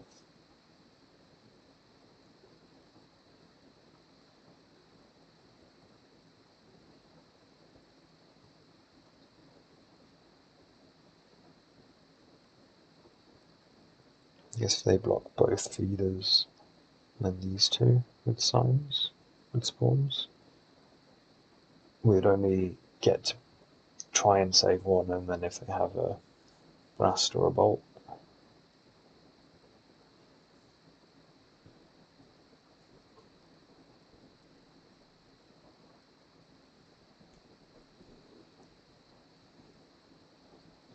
So I'm going to sack for this feeder, partially because they've left the Mortician Beetle unblocked. So now they do start sacking their spawn tokens. Oh boy, there's a lot of counters flying.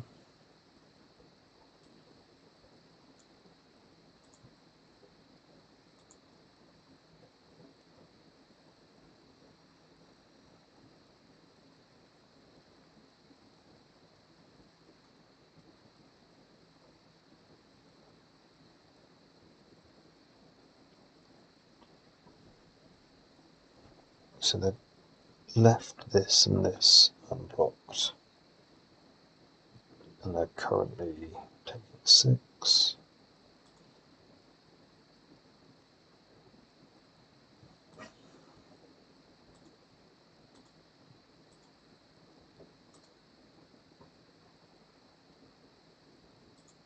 Seven.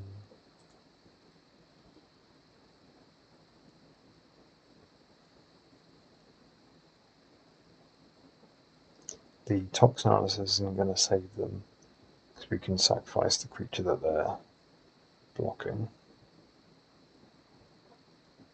So 6, 7.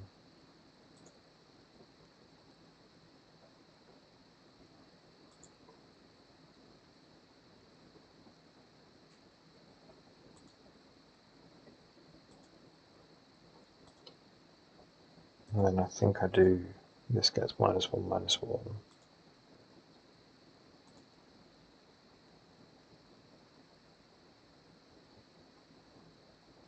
Like this kind of plays around a cast down.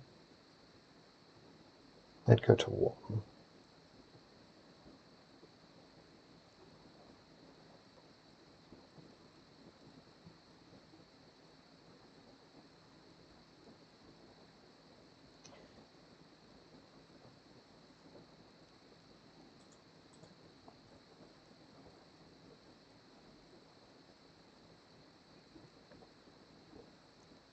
I think I don't want to play around the cast down. I think it's, don't think the list tends to run them.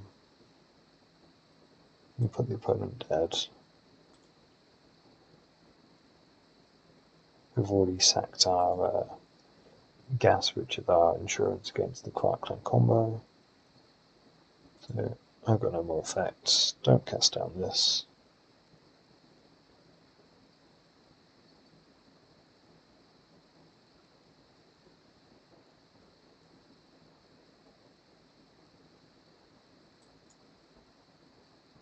Ooh, that's rough.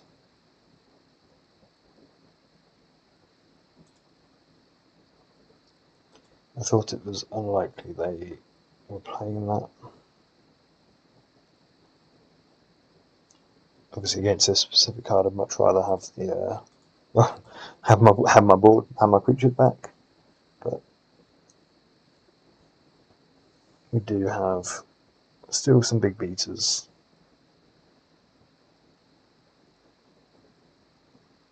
Oh, that's unfortunate.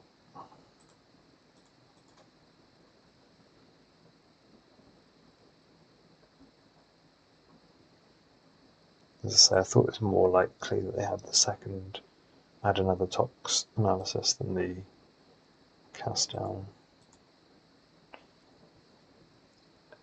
I guess before I was trying to record games, I was doing a lot more checking like MTG Goldfish and so on for my opponents' names, and getting a bit more information about what, what list they were playing, exactly what cards.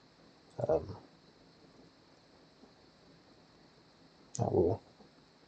guess I can have them up on my phone.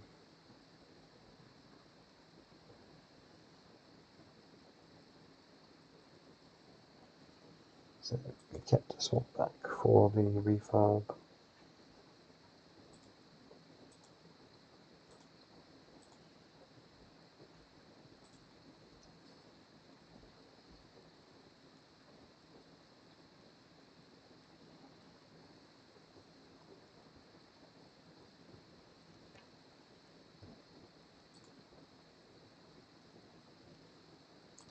So the opponent doesn't have a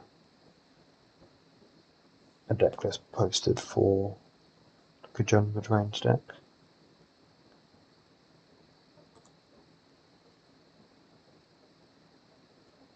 So nothing we could have done to find out about the Quark. I guess apart from just check other recent deck lists and see whether they have moved over to that. Snuff Out's alright.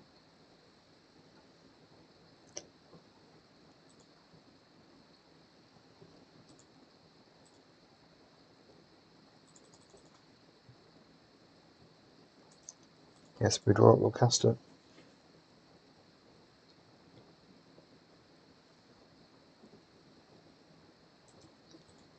Click with everyone.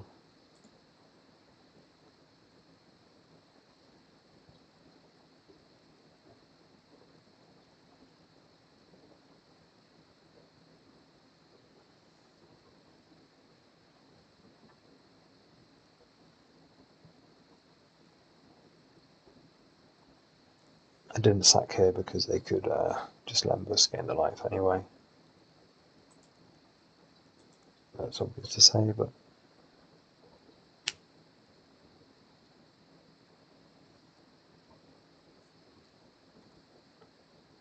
see what they've got. So we get there despite getting, basically playing out twice, right, with the cast down in the first Tox combo. So I'm going to be on Dispels and with Smoke Fiends again. And cutting Fangs and Link Breakers again. Guess I've done this basic sideboard plan every match. We had Dredge, we boarded these in.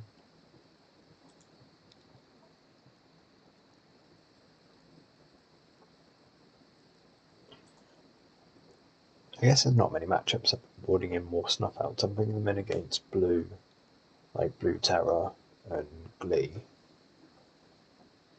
Maybe actually sneakily it's a snuff out that I can afford to cut.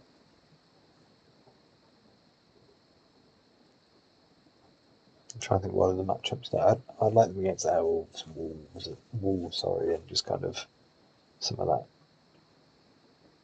that low meta percent decks.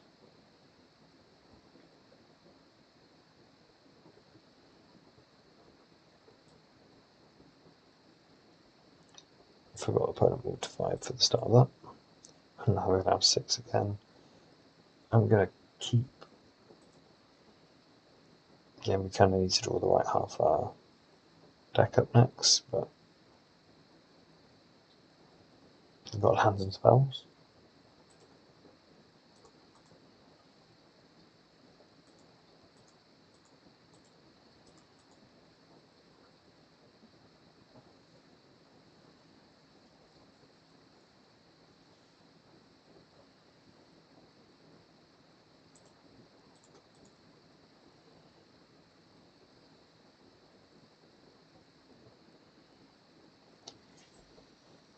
I think previously in this situation I've led with the feeder.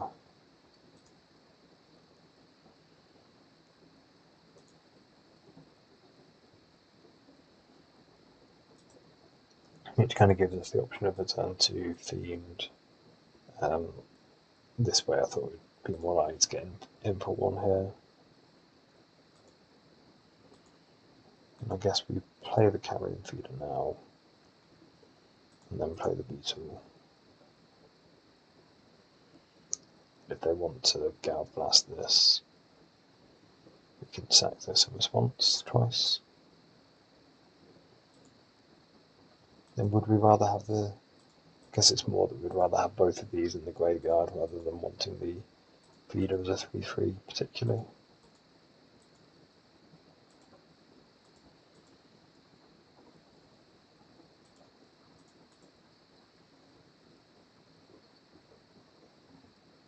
So yeah, it's useful for them in that it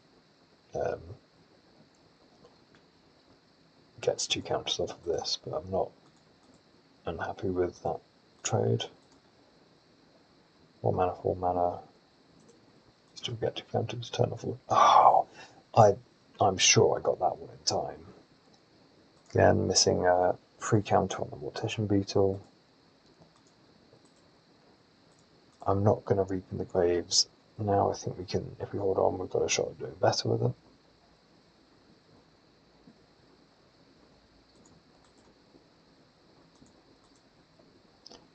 Oh, that sucks.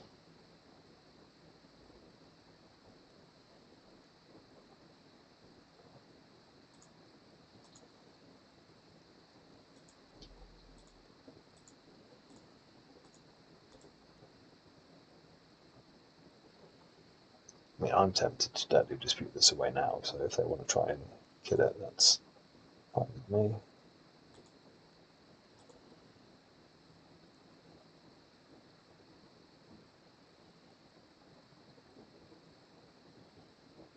I think I might, so I'll be up for Reaping the Graves for 3 to get these back. So if I hold off and do it in their turn, they have a Nile Spellbomb or something, we can always respond to that.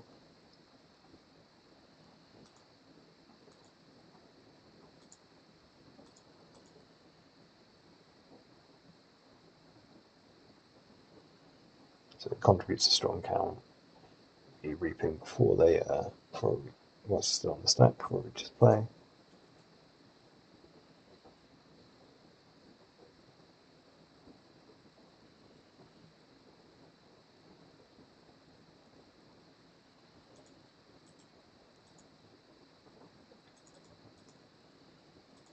Yeah, depending on what we draw, we might go for the reaping now, we might not.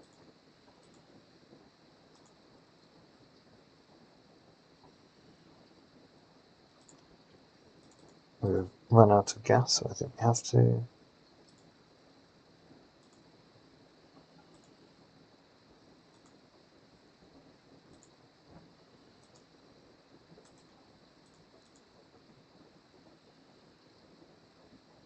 The Mesmeric Fiend is a nice draw. So we play Sage. No, we don't have treasure for this.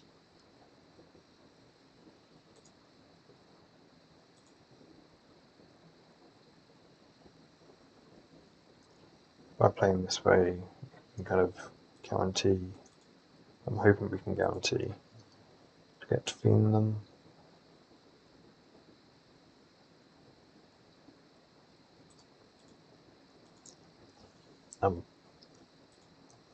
I don't know, I feel like I'm always worried that opponent's going to kill the Carrion Feeder in response to Mesmeric Fiend, and I don't really want to be playing that card.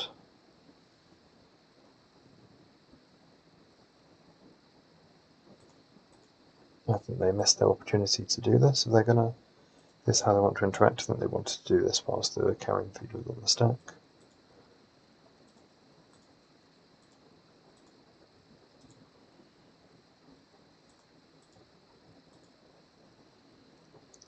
Now I'm going to have a pair of 4/4s and the trigger. So they've got a Tox Analysis, which I don't like. I'm not a huge fan of, but sorry, I've got the Tox Analysis covered by the Snuff Out. So I'm tempted. I can take the cast down and leave them with an Eviscerated Insight Wellspring, or I can take the Wellspring. I think we just take the cast down.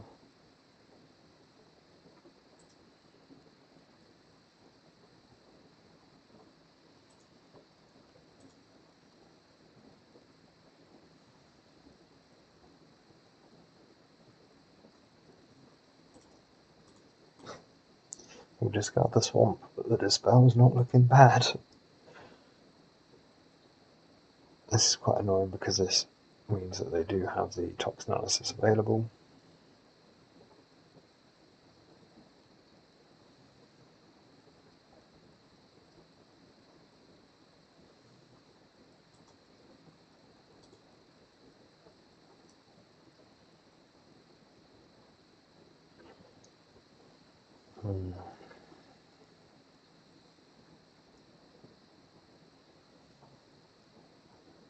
I guess the advantage of sending one of these in for the Tox Analysis, they don't get to Eviscerated Insight this turn, at least waste another mana.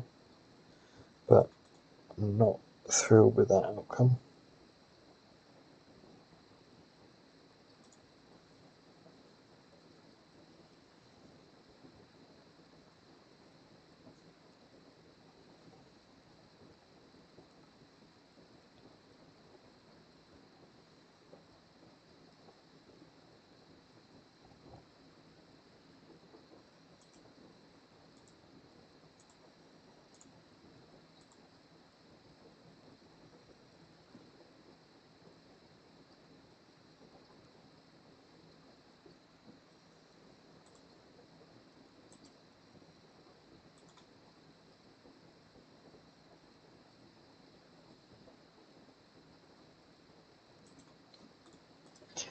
Well, they gain 6, but have I got a card to discard for them?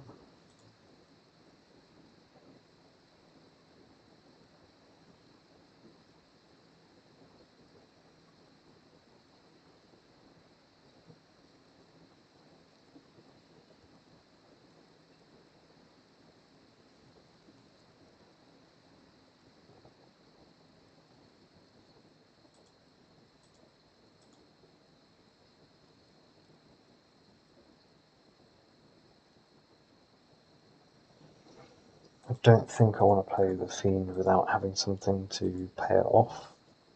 So, worst case, basically just trades for a breath weapon. For them, the worst case was the best case.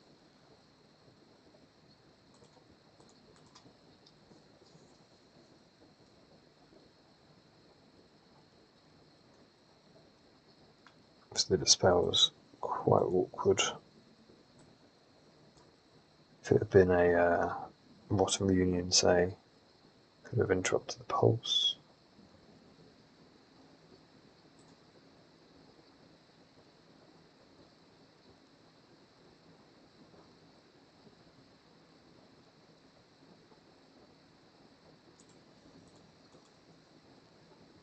No, I think we're waiting, hoping that we can draw another Reap in the Graves before they can hit a Nihil Spellbomb, and that's kind of our way back into the game.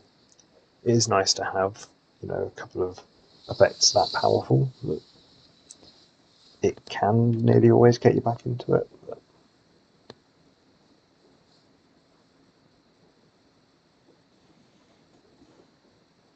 this is annoying. The Snuff Out's really not lining up very well here.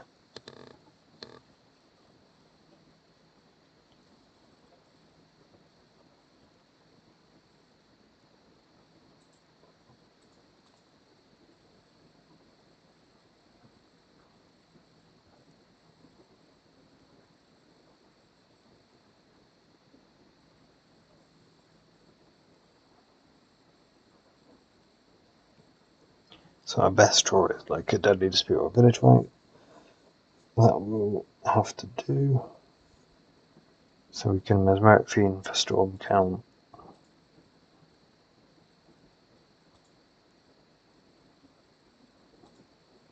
Yeah, I guess they've got sight, so they're not as low on resources as it looks. This is Reach and Trample. Those are keywords.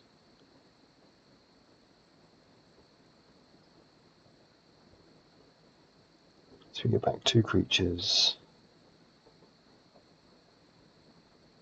Can't see it mattering too much.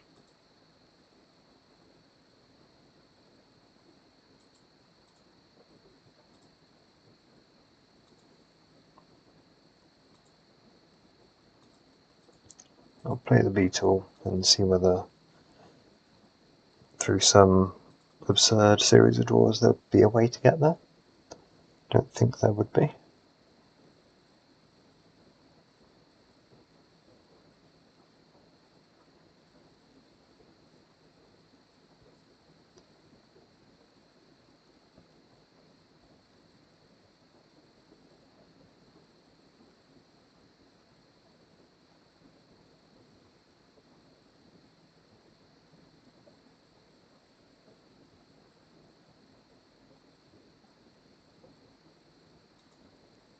So we're going down to 2.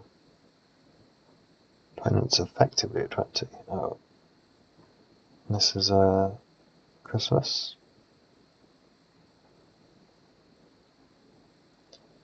Things don't look good for our hero.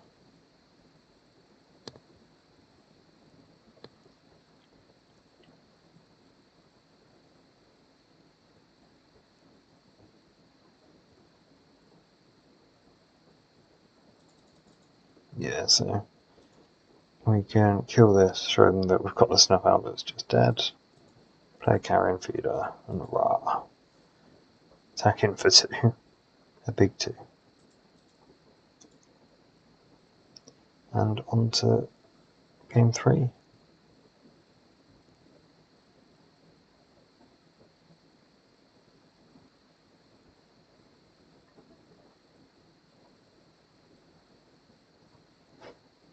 The perfect victory ending at 20. Yes, we'll have our silly counters.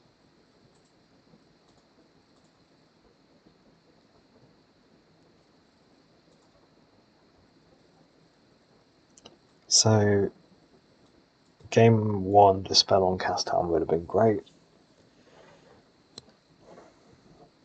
We've got 12 treasure effects. It interrupts Cast Down. Even just getting a Deadly Dispute with it is plenty fine. The Snuff Outs are obviously a bit tough.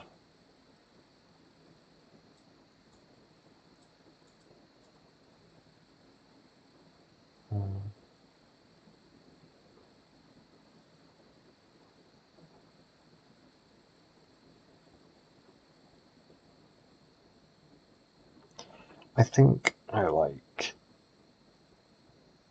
Dispel over these. They're unlikely to have many Rotten Reunion. They're going to have some Blood Fountains, and they're going to have like one Pulse. The Dispels deal with the Pulse anyway. Just maybe pay a bit more attention about leaving a treasure around for if we draw it. Like against Mono Red, I've been very conscious about leaving a treasure.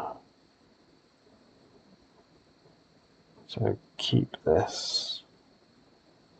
Put back with the spell.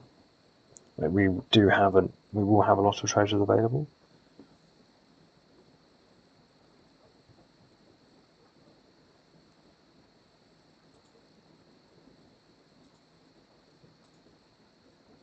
And I'm gonna lead on Mortician Beetle in case we draw a. The opponent has a lot of tap lands in the deck. If we draw a second swamp, we can write straight away. Doesn't get paid off.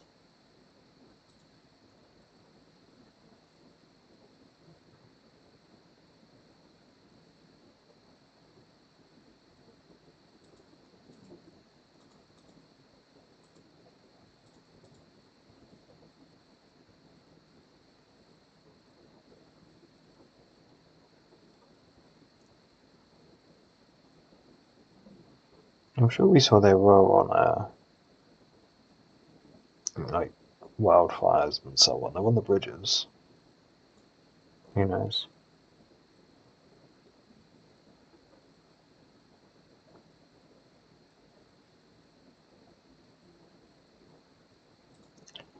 So I think I'm going to play the. I kind of want to play the Ghast so that we've got access to a village rights if we need it, if we want it. But obviously, I'd probably rather sack the Sage to the village rights. So they have a spell bomb now, which is quite annoying. Well, it's quite good for them.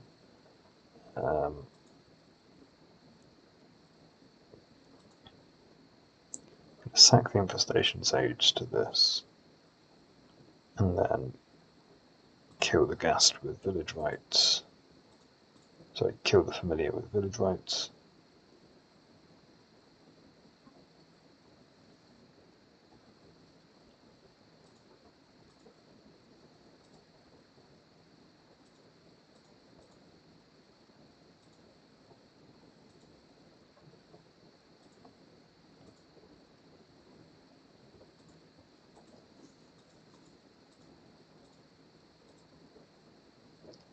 Then next turn, if we can keep the feeder in play, we've got Mesmeric Fiend.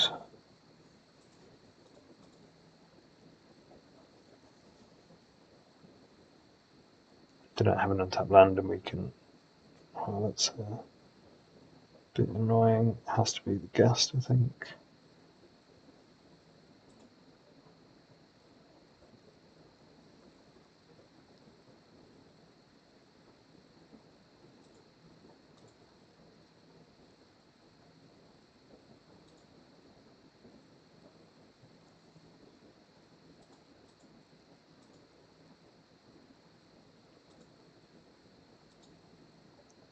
hoping to hit the second spellbomb is quite a tough one.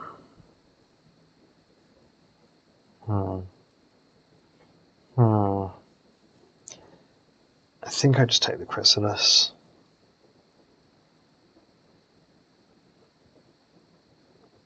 Like, crappy creature beatdown can kind of get through the rest.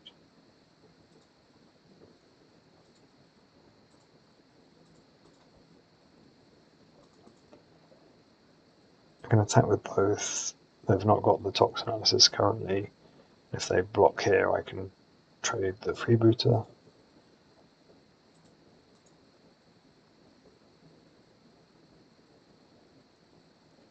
They don't block here, so we can debut through the Freebooter. Yeah, so they are on the wildfires and bridges. They just had mountains to start this game. So we know they're 2 draws.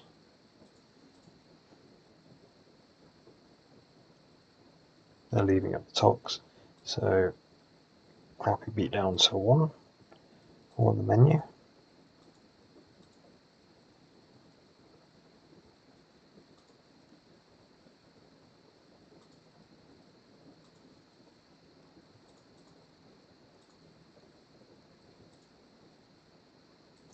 And we need to dispute, we need to hit some action.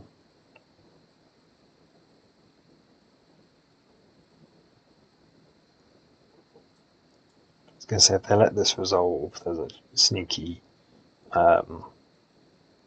reaping the graves opportunity. So I think they probably would be right to spellbomb us now.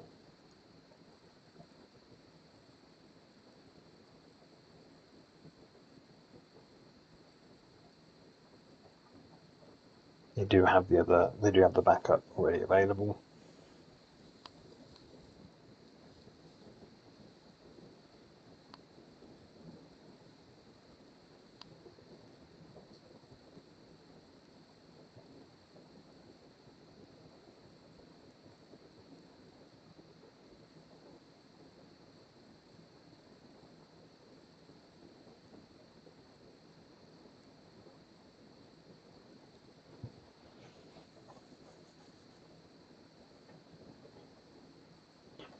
Brent's having a good think about a decision. They are quite long time.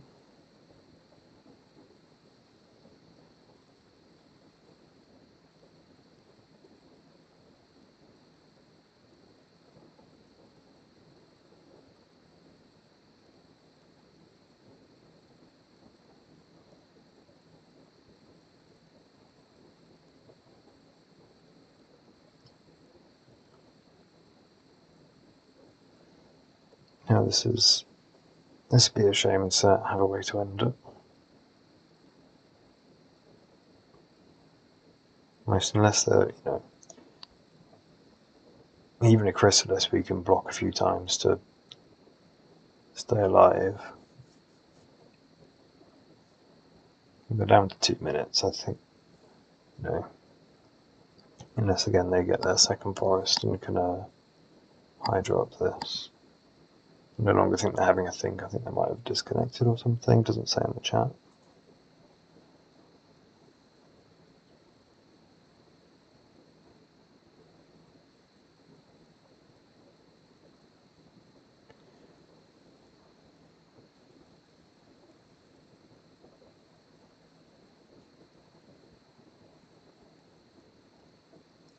Well, if this is how it ends, so we've had an Affinity opponent multi-5 a couple times. This guy multi-5 in game 1, which I think we did win game 1 in the end, but it was a close run thing. Yeah, they've disconnected. Then he's disconnected. So, the result overall is a 4-1. I think Mono Red was the only match that we didn't get quite lucky in. But equally, I think we kind of did run a bit cold in that match, not to find a second land on time when we needed it.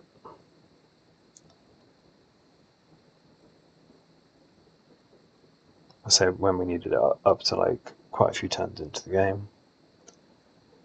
Otherwise, again, probably this league I've had more